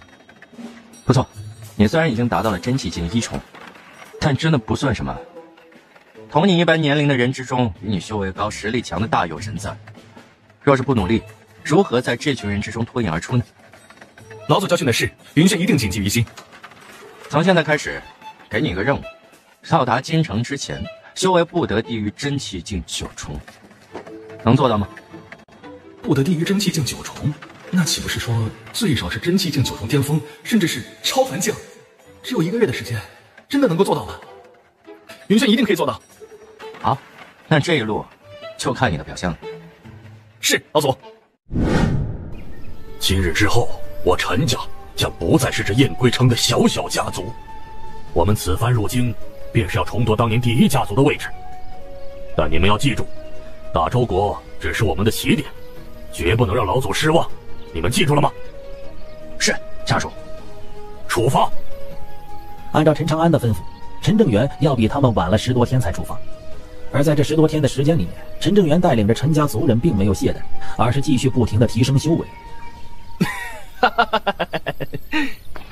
还好来得及，否则的话，还真的让这陈家人给跑了。果然不出老祖所料，真的有人来了。真是晦气，一个小小的陈家，居然还要让我们大老远的跑一趟。一会儿你们谁都别跟我抢，这些人我一个人就可以全灭了。这可不行，那我们岂不是白来了一趟啊？我看陈家人也不算少，大家分一分。都不要吵了，那一会儿就看看咱们谁杀得多。就凭你们几个人，也想要将我陈家置于死地，简直是痴人说梦。看你们身穿服饰，应该是上清宗的人吧？是否当真以为在这大周国境内，无人敢招惹你上清宗？好大的口气呀！不错，在这大周国境内，就是无人敢招惹我上清宗。怎么，你们陈家有这个胆量吗？为何没有？不好，谁说陈家没有强者？陈正元的实力明显是超凡境。不！伴随着那8人不甘的怒吼，仅仅一击，陈正元便将这些人尽数的斩杀。上清宗还真是没有把咱们放在眼里啊。不过好在他们来得晚，让我有时间将修为提升到超凡境5重。也不知道如今老祖和云轩他们到了什么地方。父王，不知道您叫儿臣过来，所为何事？我最近得到了一些消息，是关于陈家的。你应该知道陈家和柳家曾经的关系吧？回父王，这件事情我知道，不过您放心，我已经让人去处理了，保证不会影响到任何事情。您也知道，梦妍天赋不错，在上清宗也是被重点培养，而且我们2个人情投意合。虽然柳家曾经和陈家有过一些契约，但这都已经过去那么久，契约早就已经名存实亡。父王，我不希望这件事情会让你对梦妍有什么不好的印象。五皇子的话还没有说完，便被大周国国主抬手阻止了。自己看看吧，这是北元郡郡守吴成风送来的消息。五皇子看到上面的内容之后，反而笑了起来。原来是这件事情啊！父王，这事情我知道，放心，不过是陈家的一个计谋罢了。至于那所谓的老祖，我看就是一个笑话。我已经让舅父帮忙前去灭掉陈家了，算算时间，应该已经得手了。上面还有一个信息，你注意到了吗？还有什么？狗，会说话的狗。你的眼睛是用来出气儿的吗？这么重要的消息，你居然都给忽略了。狗？什么狗？怎么还会说话呀？父王，这会说话的狗，妖兽，能够口吐人言的妖兽，必然是5阶之上。这一头5阶妖兽，便足以让大周国毁于一旦，何况是5阶之上？这么重要的消息，柳梦妍为什么没有告诉我？父王，这消息究竟是真是假？梦妍并没有跟我说过这件事情啊。吴成风怕是还没有胆量和我说谎，所以这条会说话的狗必然存在。柳梦妍没说，有2种可能，一种是不知道，另外一种是故意隐瞒。不知道，梦妍一定是不知道，否则的话，她绝对不会欺瞒我。算了，她知不知道已经不重要了。后面你打算如何处理？如今我的舅父应该已经对陈家动手了，最好的消息是得手，最不好的消息是失败了。如果失败了，陈家必然不会善罢甘休。父王，依我所见，我们要做2方面的准备。不管舅父那边成或不成，都要先做好准备。一方面是和谈的准备，平息陈家怒火，我们可以将此事推给舅父，当做什么也不知道。另一方面，就是陈家咄咄逼人，咱们也不能够坐以待毙。哪怕同归于尽，也不能够坐着等死。你舅父对你可是疼爱的很，你就不怕这件事情之后，你舅父会对你心生嫌隙，甚至是损失这个疼爱你的舅父吗？虽然舅父对我疼爱有加，但我是皇室中人，在我心里面，皇室才是最重要的。迫不得已之下，也只能够选择牺牲舅父。我相信他一定会理解我的。虽无情，但成大事者，该懂得如何取舍。不错，确实应该懂得取舍，但你的想法还是略显稚嫩了些。哦，不知道父皇有何高见？上清宗可以算得上是我们皇室最大的助力。你舅父虽然只是三长老，但别忘了，你外公可是太上长老之一，和咱们皇室那位老祖宗的实力相当，所以舍弃你舅父这件事儿不能做。况且这一次你的订婚宴，我也邀请了世家之人。不管怎么说，咱们大周国能够建立，背后都有着世家之人撑腰，他们不会坐视不理。到时陈家若是肯接受道歉，接受和解，那便万事大吉；如果不肯，那就联合所有一切能够联合的力量，灭了陈家。但这绝对是下下之权。世家之人，父王，这世家是我们背后的靠山。可儿臣一直听说，咱们当初不是上清宗是吗？假的，真正帮助咱们的是世家。在咱们北域这个地方，真正掌控局面的是那几个世家大族。北域之中，世家为王，但往往世家争斗损失颇大，最终便想到了一个方法：世家做盘，王朝为棋。原来如此，那我们就只是人家的一颗棋子了吗？不然又能如何？若有一心，以世家之能，明天这大周国就能改朝换代。好了，这不是你现在该考虑的问题。传我的命令，将最近的兵马全部调集到京城附近，以备不时之需。是，父王。大王，你感受得到胎珠的气息吗？你在陈家见过胎珠，你和胎珠之间关系更为密切，你感受不到吗？不知道为什么，上一次在陈家，如果不是打开了那玉匣，我都感应不到胎珠的气息。不过，和那胎珠融合之后，心中多少有些感应，但不强烈，或许有距离影响吧。以你的实力，能感应到吗？单纯感应到胎珠的气息？哼，感应个屁！你这胎珠没有任何气息波动，你师父来了都没用。没有任何气息波动，这怎么可能啊？任何物品都会有着自己的气息存在，胎珠为什么没有？你在陈家的时候就没有察觉到胎珠的任何气息？没察觉到，你不正常。跟你有关系的东西能正常才怪，这玩意儿只能靠你自己。本来会想着让大皇感应一下，如果真的在京城，在皇室手里面，让大皇出手给偷走。如今看来，只能够亲自询问皇室之人，找到胎珠的下落了。家主，咱们的人刚刚从燕归城回来，陈家的人如今下落不明，不知道是不是五皇子舅父那边已经得手了。哦，下落不明。柳家家主眉头微微一皱，这个消息却并不是很理想。敢问阁下可是上清宗三长老？我是柳梦言的父亲，柳家家主。原来是你，以后都是一家人，不用如此客气。此番找我，所谓何事？是为了陈家。不错，我的人刚刚传来消息，说陈家的人如今下落不明，不知道。那应该是我派去的人得手了。放心吧，一个小小的陈家不值一提。既然三长老都这么说了，想必陈家如今已经是被灭了。时辰已到。五皇子一脸温柔地看向了柳梦言，当真是郎才女貌，一对璧人呐。是啊，五皇子气宇轩昂，柳家大小姐更是天仙一般，佳偶天成，天作之合呀！有幸能够参加这一次的订婚宴，也算是咱们的福气了。梦言，相信我，我一定会让你成为这世上最幸福的人。你想要的一切，我都会给你，包括我的命。我信你，这天地之间，对我最好之人，唯你而已。殿下，不如咱们还是先办正事吧。对，先办正事。梦言，从今天之后，你便是我正式的未婚妻了，谁也不能够从我的手中把你夺走，你只属于我一个人。放心，我永远都只会是你一个人的。既然如此，那我们陈家又怎么会让你们两人失望呢？这份大礼，可是专门为你们准备的。来了，他们陈家的人竟然真的来了！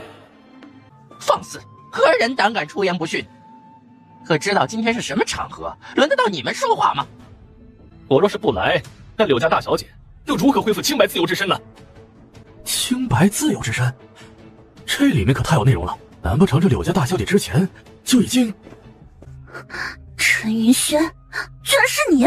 你为何要出言侮辱我？怎么？我说的有错吗？你柳家和我陈家的契约，你不会这么快就忘记了吧？你柳梦言身为家主之女，按照契约是要嫁入我陈家的人。如今你和其他男子订婚，这算什么？不守妇道，背信弃义。若非如此，你当日又何必前往我陈家索要当年的契约？陈家，原来是那个陈家，我竟然都快忘了这件事情了。那个，对，我想起来了，当年柳家是陈家的附庸，为了更好的依附陈家，所以定了一个契约，历代家主之女都要嫁入陈家。想不到陈家这一代倒是有个有趣的年轻人。你叫什么名字？陈云轩。哦，陈家就你一人前来吗？送个礼罢了，我一人足矣。所以你要送的礼是什么？当年柳家和陈家的那份契约吗？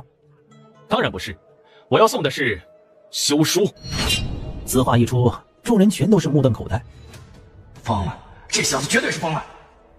要是送回来契约，说不定大周皇室还不会太愤怒。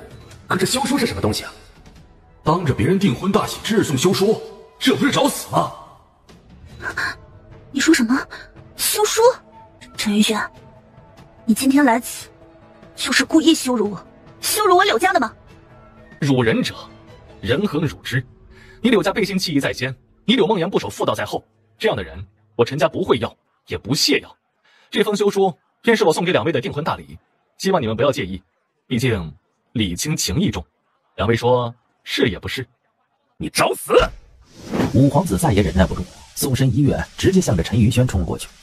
凭你配和我交手？陈云轩不屑地看了五皇子一眼，随即一拳挥出，直接将五皇子给击飞了出去。什么？这怎么可能？这五皇子年纪轻轻，修为就已经到达了宁元境9重，在咱们大周国年轻一辈之中，可是数一数二的存在。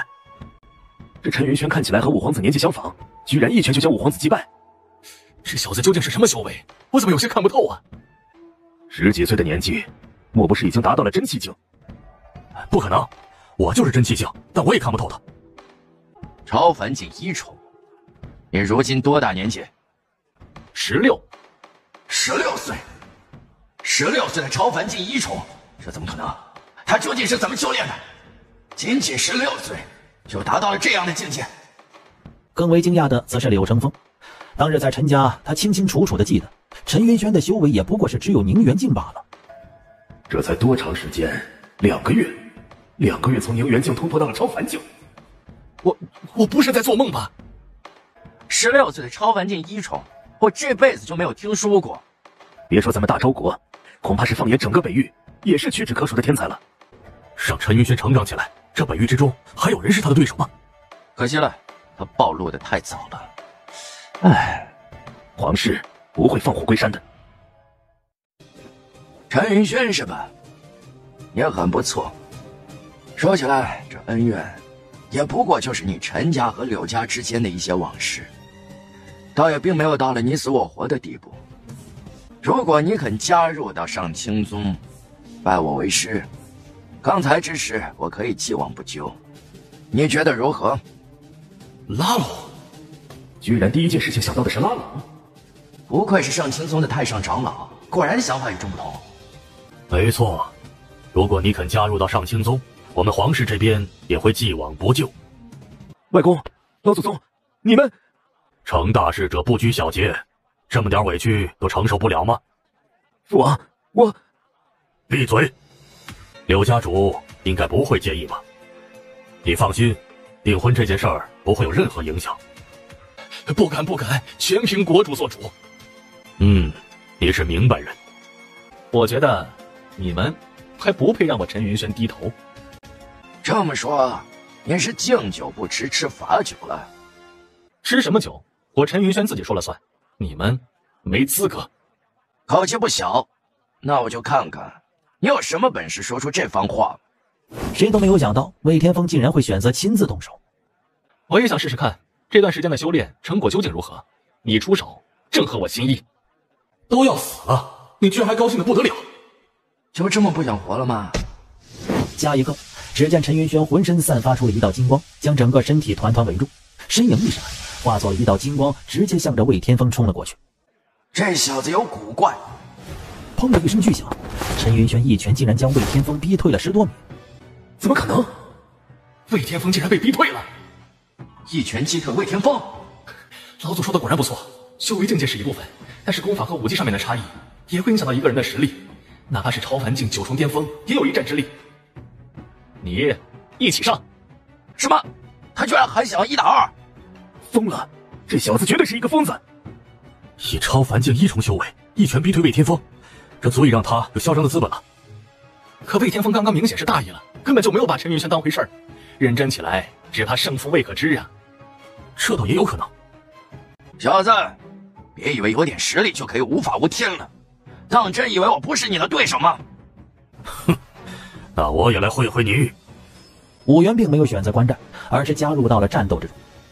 随着武元的加入，陈云轩以1敌2，竟然和这两人打的是有来有回，一时之间分不清楚谁胜谁负了。怎么可能？他怎么可能会这么强？看到这一幕，五皇子已经开始要怀疑人生了。最后悔的莫过于柳家。这才是真正的天才，这才是真正的天之骄子。如果我能够嫁给这样的人，日后岂不是会过得更好？吩咐下去，将京城附近所有将士全部调集到王宫附近。如果出现任何意外，一拥而上，万箭齐发。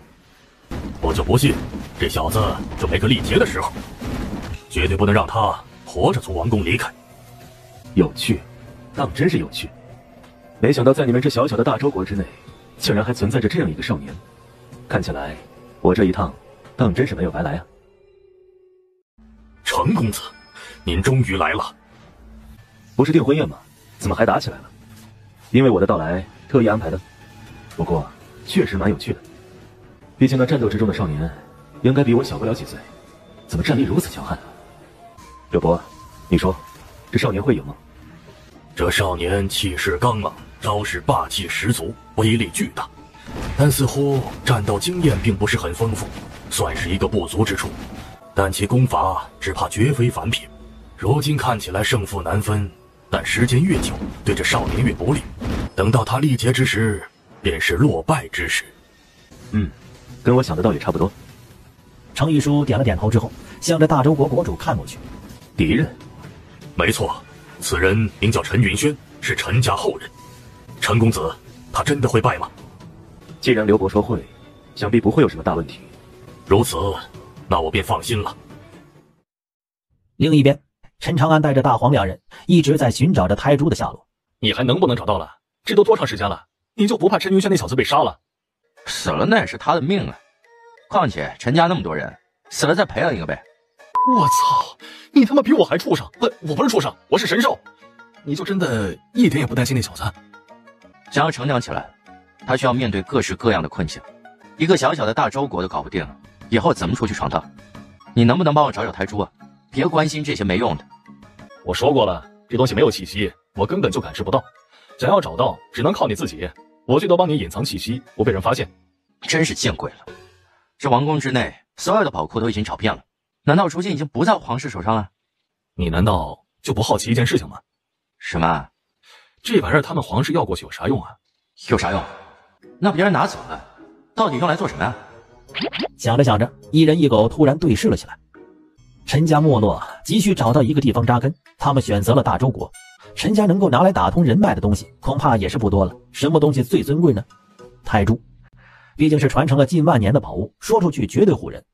在皇室之中，这种东西最开始或许会引起他们的兴趣，但是随着时间的流逝，研究不透便会成为无用之物。漂亮的无用之物会怎么做？王冠、后冠，妈的，晦气！那你现在打算怎么办？这王宫之中女眷众多，不如咱们先混混这些人怎么样？陈长安坏笑着，这个我喜欢。走着。套华，你是不是有毛病啊？这宫女你弄过来干什么？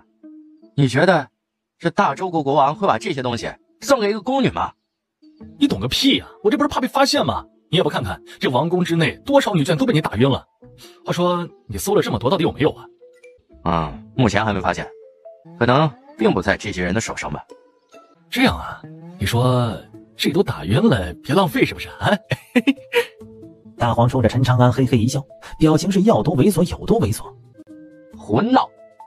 咱们是来找太初的，你怎么能满脑子都是这种事情？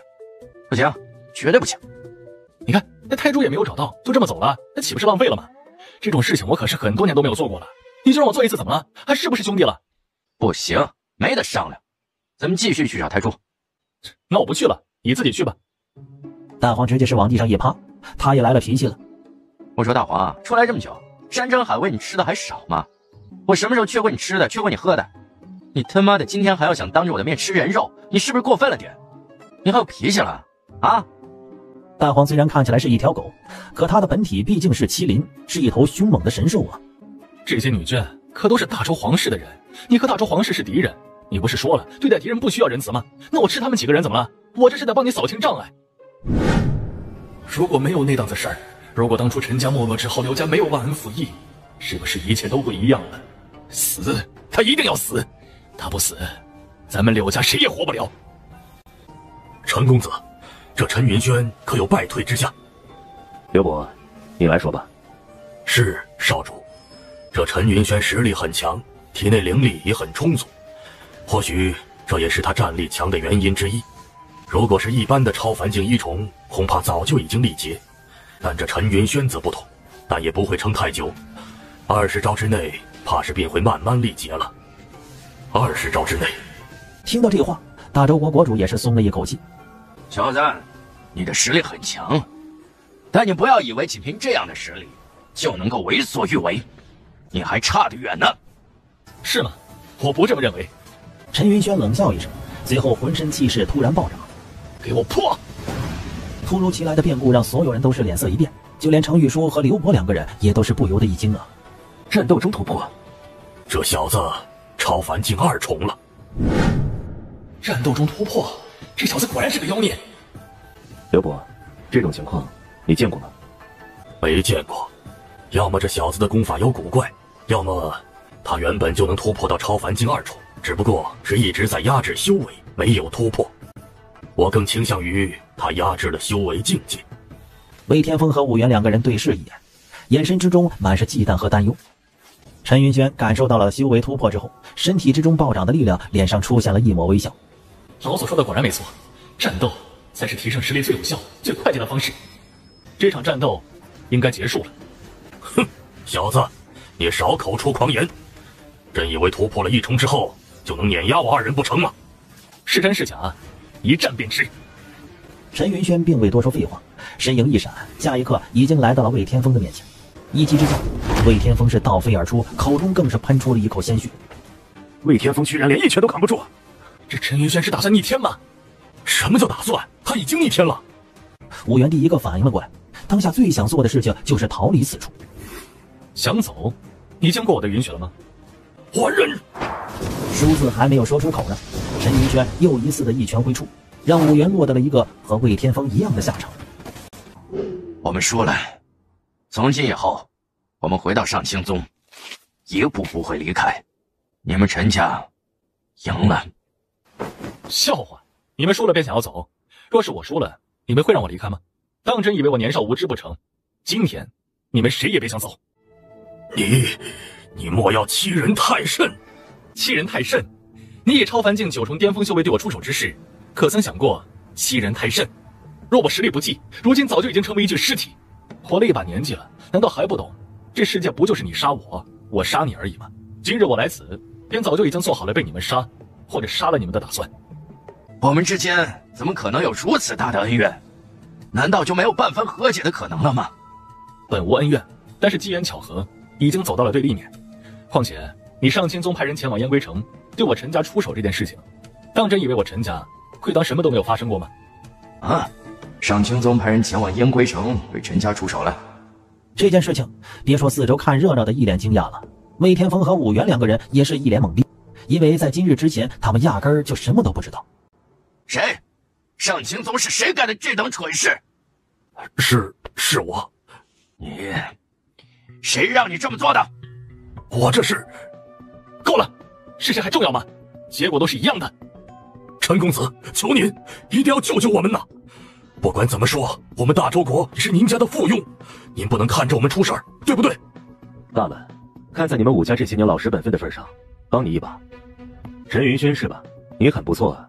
我叫程玉书，北域程家少主，你可听过？没听过。是个有趣的人，那你现在应该听说过了吧？给我一个面子，今日之事就此作罢。从今以后，你就是我程家的朋友，冤家宜解不宜结，多个朋友总归不是件坏事，你说呢？我觉得不怎么样。敬酒不吃吃罚酒，小子，你当真不想活了不成？我猜我死不了。哼，那你便猜错了。刘伯，是少主。哎，你说是不是这个东西啊？我觉得不是，一定不是。可是我怎么感觉有点像啊？就是黑了一点。我想杀人。好消息是朱太找到了，坏消息是陈长安后悔找到了。可这么重要的一个东西，他不研究不送人，居然天天拿在手上把玩，这台珠都他妈快要让他盘包浆了。这尼玛还怎么柔和啊？看着就恶心。真不要，这可是对你很重要。况且又不是让你吃下去，你怕什么呀？你知道什么叫恶心吗？不知道。得，我跟你说不着，你一个粑粑都吃的东西。陈长安，你不许污蔑我！我什么时候吃过粑粑呀？你吃人的时候，他们肚子里的粑粑拉干净了吗？这还说你没吃过粑粑，好像有点道理啊。原来我吃过粑粑。陈长安从看到胎珠的那一刻起，身体就产生了强烈的反应，将胎珠拿在手上，胎珠也有了反应，化作了一道又黑又油的光。但是这一次并没有没入到陈长安的眉心之中，而是进入到了心脏的位置。啊，感觉身体很舒适，又能够吸收灵气了。看来想要继续修炼，就必须将剩下的7颗胎珠全部找到。哎，行了，快点走吧，再晚一会儿，陈云轩那小子要撑不住了。刘伯再次一掌将陈云轩击退。这小子真的不怕死吗？明知道不是对手，偏偏一直向前冲。你很不错，无论是天赋还是实力，都远超同辈中人。但你这般行为，究竟是为了什么？明知不敌，为何还要继续？就算不敌又如何？逃跑不是我的选择，认输更不是我的选择。你的实力确实比我强，但是不代表因为这样我就会放弃。只要我不死，便会一直战斗下去，战到最后一口气为止。可惜了，希望你不会后悔今天的决定吧。话音未落，刘伯再次出手，这一击他没有任何的留手，打算直接结束这场争斗。就在刘伯的攻击近在咫尺之时，突然一股强大的气息从陈云轩的身体之中迸发而出。天哪，他又要逆天了吗？这个人可是神通境啊！不可思议，简直不可思议！刘伯居然被陈云轩体内迸发而出的气息直接震退了。顿悟，这小子竟然顿悟了！不仅仅能够在战斗之中突破修为，居然还可以顿悟。而刚才刘伯之所以能够被震退，便是因为陈云轩刚刚进入到顿悟状态，身体之中迸发出来的能量过于强大，但是这股力量并不会一直存在。也就是说，如今顿悟状态之下的陈云轩就是一只待宰的羔羊。可惜了，顿悟一次谈何容易，但是在这种环境之下，无异于找死。少主，顿悟之时若是在旁观摩，对于你的修炼也有好处。不如……刘伯，这陈云轩过于妖孽，不能给他机会。杀！这真是太可惜了。北域多少年才能出现这么一位妖孽？没想到今日竟然会死于我手。你还没有杀他的资格。这又是何人呢？也是陈家人。是他，他来了，他竟然也跟着来了。是谁？他是谁？当日在陈家，他就是程振元口中的老祖陈长安。我去，我想起来了，当年陈家来到大周国之后，陈家的人曾经说过，陈家好像确实有一位老祖是被强者带走了。这陈家怎么还冒出来一个老祖？看起来似乎也并不怎么样。除了样貌英俊的过分了一些，总感觉一无是处，从对方身上察觉不到任何的威胁。你是陈家老祖，怎么有问题吗？刘伯也不敢轻举妄动，只能够向着程玉书看去。我就只是代表程家过来做个客，为什么要让我面对这些破事啊？大周国国主不在乎陈长安到底怎么样，全身心都放在了大黄的身上。口吐人言的狗，这一定就是那条口吐人言的狗。怎么办？我到底该怎么办？靠程家？不行，程家怕是靠不住了。不能等，绝对不能继续等下去了。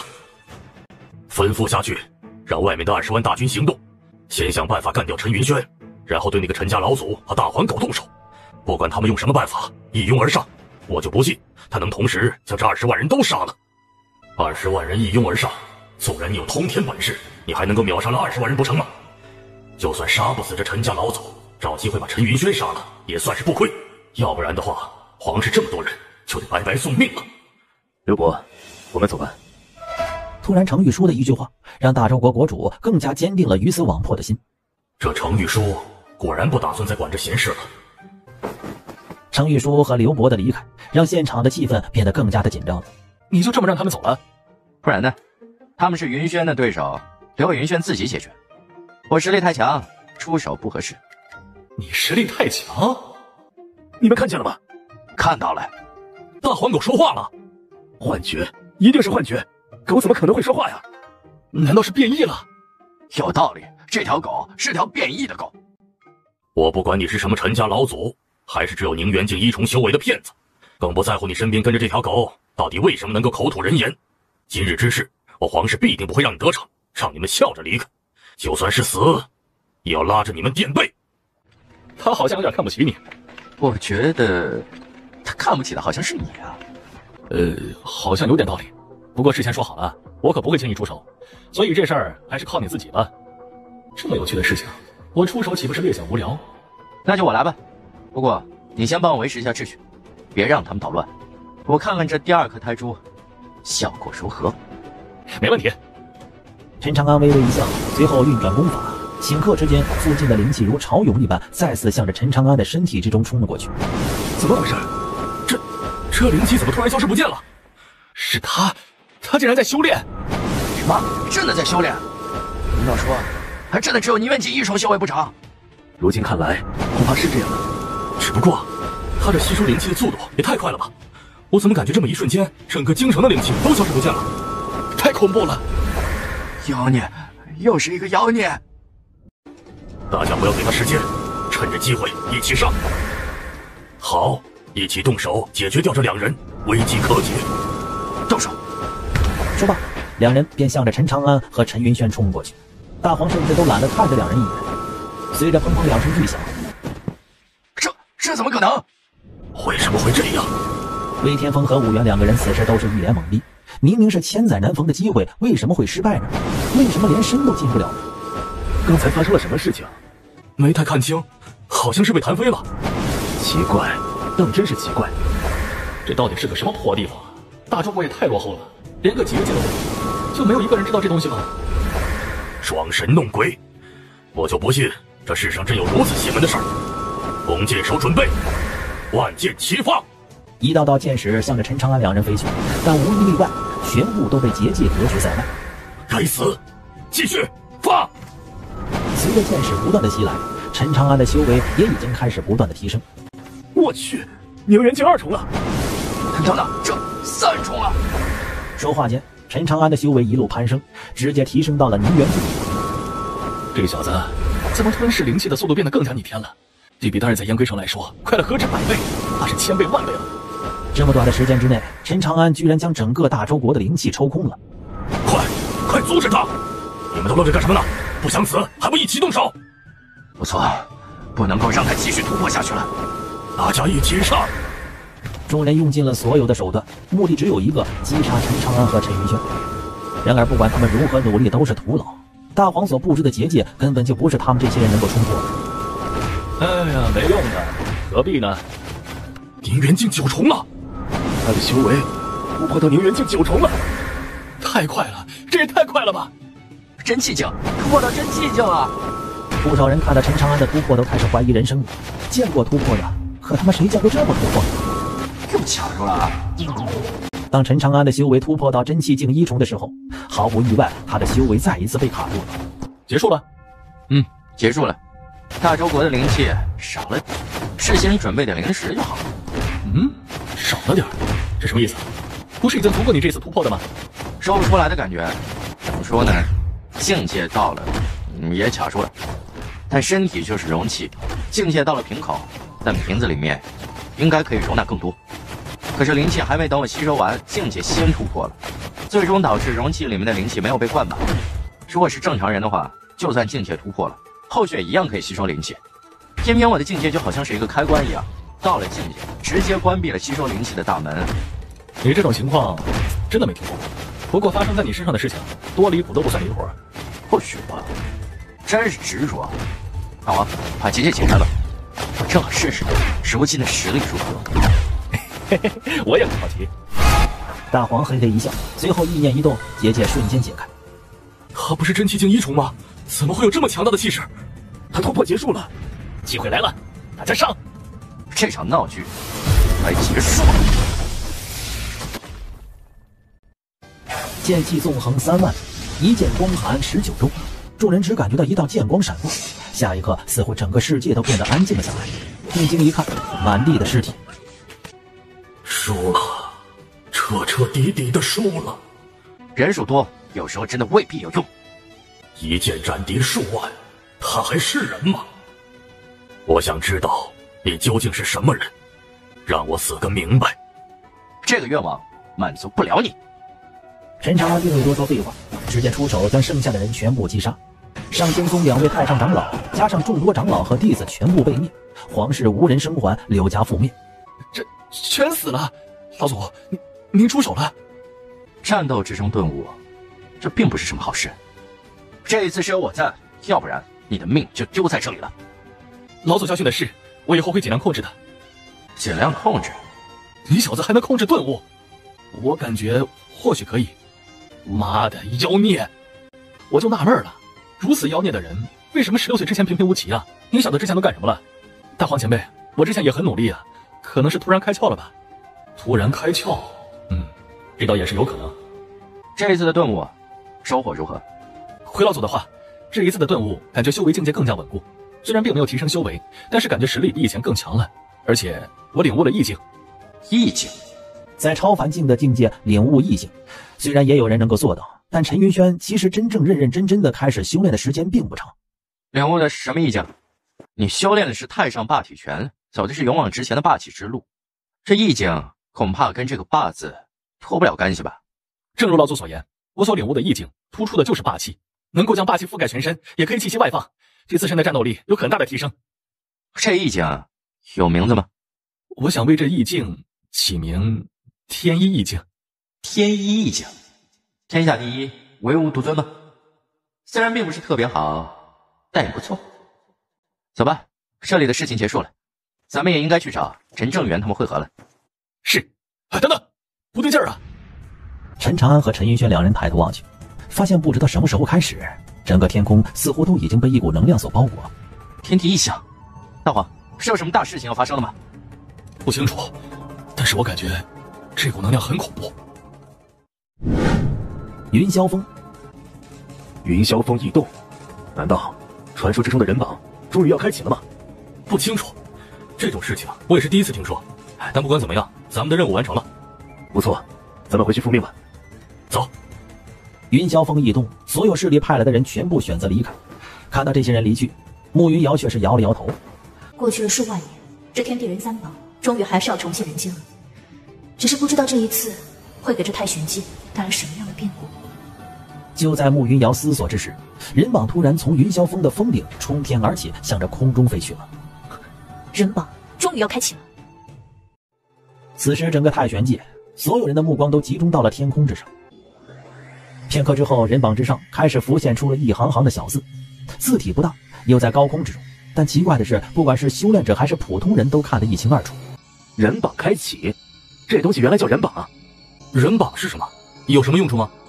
应该是一个榜单吧，至于到底是什么不清楚。别说了，下面有规则，自己看。人榜开启，规则如下：凡太玄界不足30岁之人，无论是否修炼者，皆可参加。第一阶段以修为高低进行排名，3年为期，每隔1年更新一次榜单变化。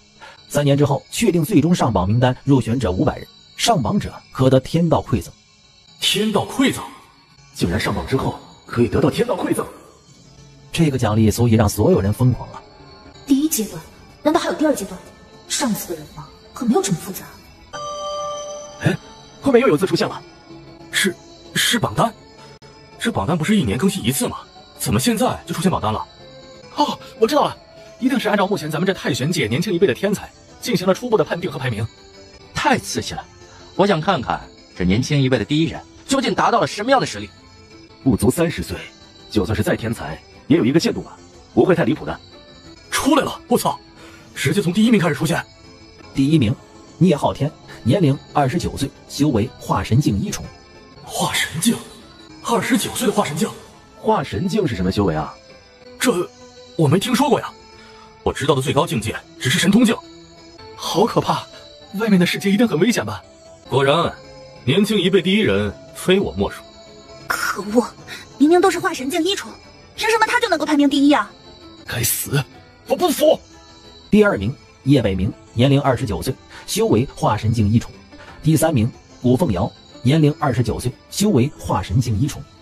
随着榜单一个个的公布，众人发现前5名竟然全部都是化神境1重。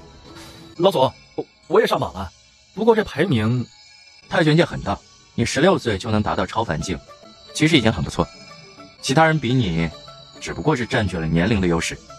你如今超凡境，如果给你10几年的时间，你又会是什么样的修为？不要气馁，还有3年的时间。老左说的对，还有3年时间，他们也不过是比我早修炼几年罢了。这人榜的榜单，我偏要争一争。大黄啊，你还看什么呢？我在想，这榜单不会将所有不足30岁之人的名字全部都写上去吧？这得写多少啊？太玄界不足30岁的人还是不少啊。现在排到多少了？397857653了。这才多大一会儿功夫，怎么出现了这么多名字？10亿了，突破到10亿了！这么多人，这也太变态了吧！我的天哪，这么多人，最终就只选择了500个人，这哪里是万里挑一啊，这简直是千万里挑一啊！哎，你看，现在就连几岁的小孩的名字都出现了。这人榜不会觉得这些小孩能顺利用3年的时间，能达到入选的资格吧？你懂个屁呀！这人榜乃是天道所化，规则如此。所以，规则之内，所有人的名字都会出现，不管对方最后究竟是否能够上榜。没错，正是如此。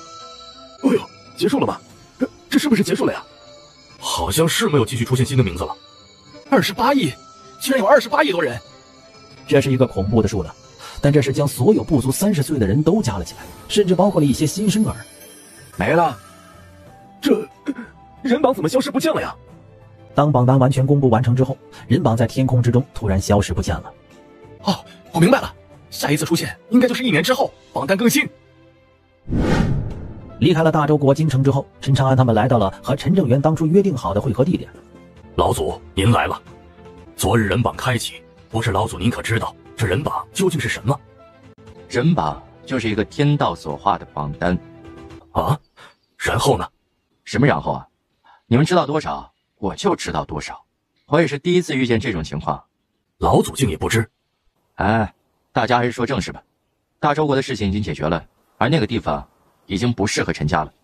接下来陈家要做的事情只有一个，先成为北域的第1家族吧。北域的第1家族。陈云轩见众人有些紧张，于是笑着说道：“放心，有我在，我一定会让陈家成为北域的第1家族。”云轩，你有你的任务。老祖，我有什么任务啊？你的任务就是在1年之内成为北域第1人。记住，是北域第1人，而不是北域年轻一辈第1人。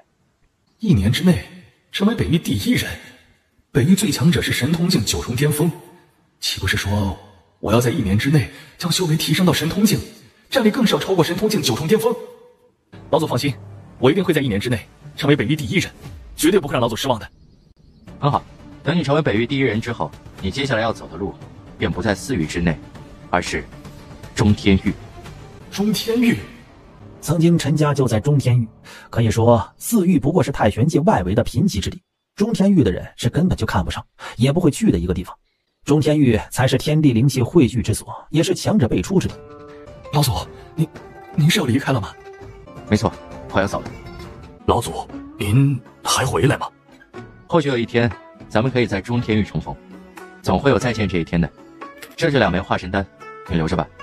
不到万不得已的情况之下，不要服用死它，除非陈家到了生死存亡之际。陈长安手上的化神丹能够让一个人的修为瞬间突破到化神境，不论对方是否有修为，但缺点就是终其一生只能够停留在化神境，而且其实力远远不如一步一个脚印修炼到化神境的人。多谢老祖馈赠。不管怎么说，你们与我同出一脉，就当是送你们的临别礼物了。之后的路就要靠你们自己。别忘了，曾经的陈家也风光过，你们不比任何人差。是老祖。山水有相逢，诸位，咱们中天遇见。看着陈长安离去的背影，陈家众人都是五味杂陈。陈云轩盯着陈长安离去的背影，心中暗暗发誓：我一定要前往中天域，一定要变成强者，不仅仅是为了人马，也不仅仅是为了出人头地，更重要的是，不想让老祖失望。我定会带领陈家达到前所未有的高度，我绝不会辜负老祖的栽培。老祖，我们一定会再见的。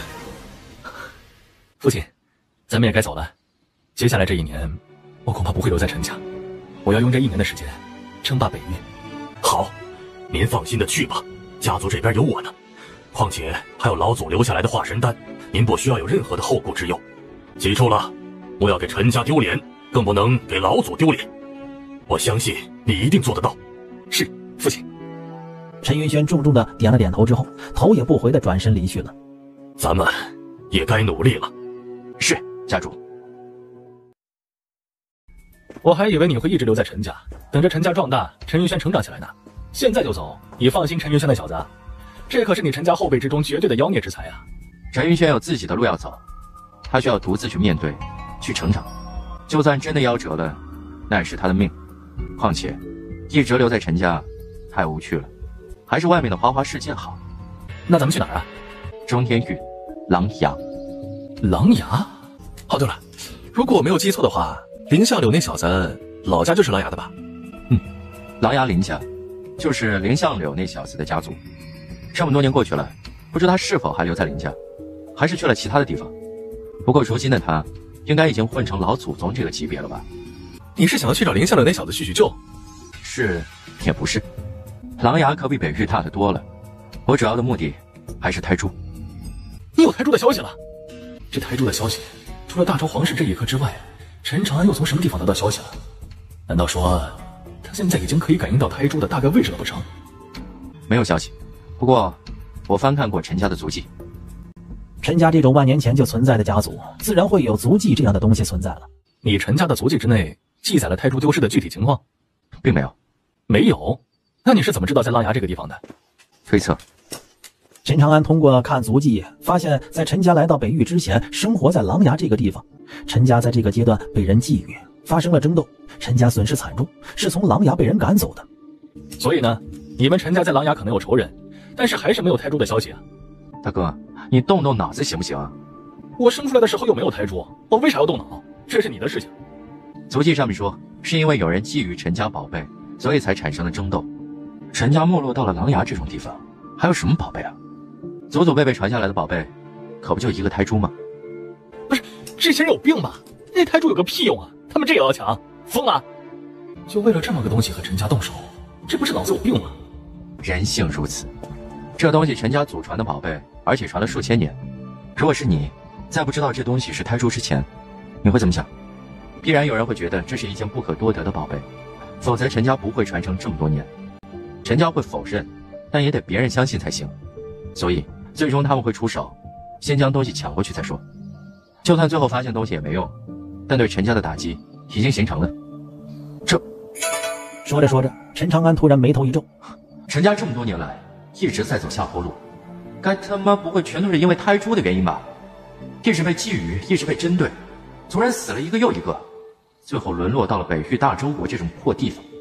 如果真是这样，那他妈我不成了陈家的千古罪人了？怎么不说了？你分析的挺有道理啊。没什么，所以这狼牙必须要去，而且我怀疑当年对陈家出手的怕不止一个家族或者一个势力。也正因为如此，陈家那一代的族长才没有将这件事记载在族纪之中，担心后人有人想要复仇，会让陈家再次陷入到万劫不复之地。为啥每次只丢一个？如果要抢，不是应该都抢走吗？关于这个问题，陈长安也思考过，但具体的原因并没有一个具体的答案。走吧，此地距离琅琊可不近。大黄，变大点，不然骑着不舒服。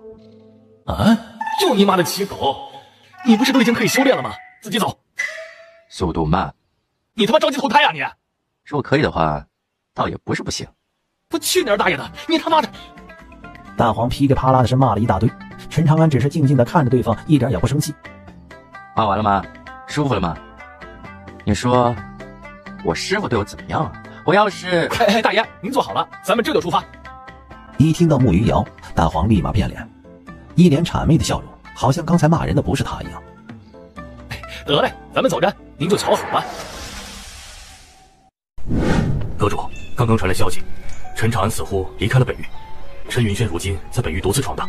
离开了？好，我知道了，让咱们的人继续跟着陈云轩。记住，如果陈云轩遇到生死危机，定要出手相助。是，阁主。那陈长安那边呢？陈长安，离他远点儿，他身边的大王非同小可。是。大黄，你是不是故意的？我没有啊，你可不能冤枉我。还说你没有？这王八蛋绝对是故意报复自己啊！7天，整整7天时间，大黄这王八蛋速度全开，却没有给自己进行防护。陈长安的身体扛得住，可是这衣服怎么能够扛得住大黄的速度呢？你自己怎么不好好照顾自己一点呢？哎呀，我忘了，你才刚修炼，弱得很。哎，失误了，是我失误了。大黄揣着明白装糊涂，一脸贱笑地看着陈长安。行，你给我等着。陈长安，王八蛋，终于让我找着你了！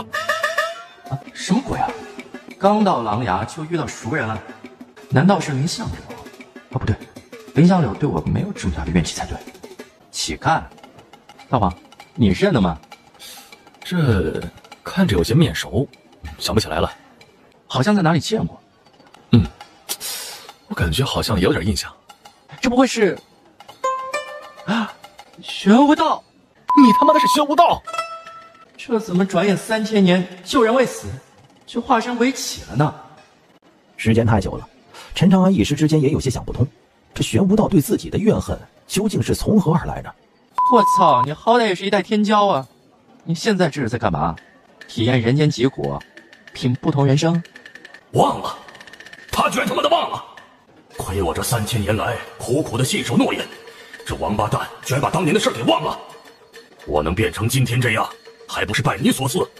陈长安，你害得我好苦啊！哎，等等，这跟我有什么关系啊？我要……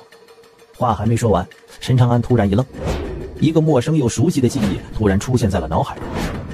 这事好像还真的跟我有关系。3000年，你知道这3000年我找你找的有多辛苦吗？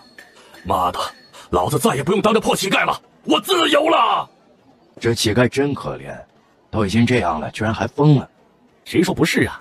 你看这2个乞丐感情还挺好，聊得多开心呢。哎，滚蛋！我像乞丐吗？你们什么眼神啊？哎，走走走，别在这丢人了。妈的，老子丢了3000年的人了。这些年我都是躲着熟人，生怕被认识的人见到。行，找个地方好好洗洗，换身衣服吧。我知道一个地方，那地方不错，我盯了好久了，就是没钱去。这次你请客啊？行，我请客就我请客，大爷有钱。浣花楼，这他妈就是你盯了很久的地方。废话，这地方多好啊！你小子别说，这么多年了没去过青楼。我跟你说呀，我这些年走过的地方可不少，攒了些银两之后都花在青楼了。这王八蛋这些年到底去了多少青楼？你这修为还需要攒些银两再去吗？你说呢？还不他妈都是因为你！当年碰到玄武道，这王八蛋傲得很，认为自己天下无敌。陈长安便和他打了一个赌，他给玄武道1炷香的时间，自己站着不动。如果玄武道能够伤到自己分毫，那便是他输。如果玄武道输了，在下一次看见自己之前，要一直当乞丐，行乞度日。最终的结果就是玄武道拼命地攻击了陈长安1炷香的时间，陈长安毫发无伤。我说，这可是3000年，要是你一直找不到我，就一直行乞度日。废话，男子汉大丈夫，顶天立地，一诺千金，怎能违背自己的誓言？果然大丈夫也。哎，别废话，请我潇洒潇洒。行，走吧。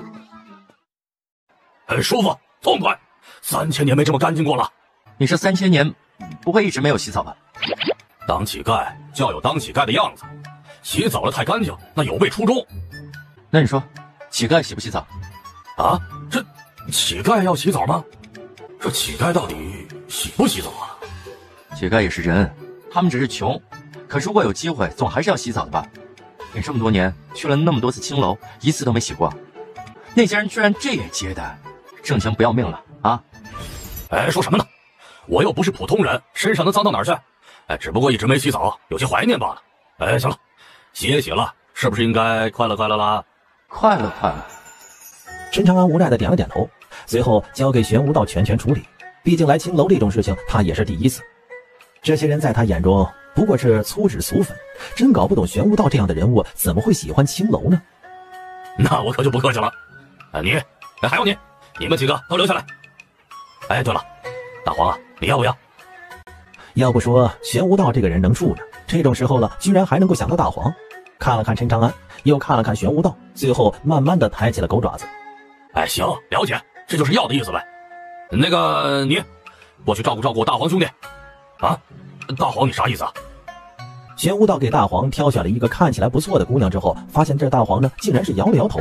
在这种地方，陈长安不让大黄随便开口说话，这小子现在也是憋够呛啊。我知道他的意思，他要5个。啥？5个？哎呦，好，大黄兄弟不愧是同道中人呐！哎，你们5个去好好的服侍我大黄兄弟，放心，钱少不了你们。老陈，你真不来啊？你们继续，我看看就好。行，那我可就不管你了。陈长安无奈的摇了摇头。玄武道这样的人物，想不到也有这堕落的一天。或许本性如此，曾经被他自己隐藏起来了吧。客官抱歉，奴家来晚了。一道清冷的声音传来，陈长安不由得也是看了一眼。哟，两位客官，今天真是好福气啊！这可是我们幻花楼的花魁仙儿，平日里面可不是什么人都见的。其中一个女子介绍了起来，不过语气之中可是不怎么友善呢。花魁，有点意思。陈长安和玄武道都看得出来，这个花魁仙儿并不是普通人，他是一个修炼者。会弹琴？客官，我们仙儿啊，可是卖艺不卖身的呢。又有一名女子出口调侃，这让玄武道眉头一皱。不过是简单的一眼，便吓得几人不敢再胡说八道了。那小女就献丑了。仙儿见陈长安两人似乎也不像是平日里面那些登徒子，不由得松了一口气。纤细的手指轻轻抚摸着琴弦，随后悦耳动人的琴声便传入到了陈长安两人的耳朵之中。琴声温婉悠长，动人心弦，但这温婉的琴声之中却似乎透露着淡淡的忧伤。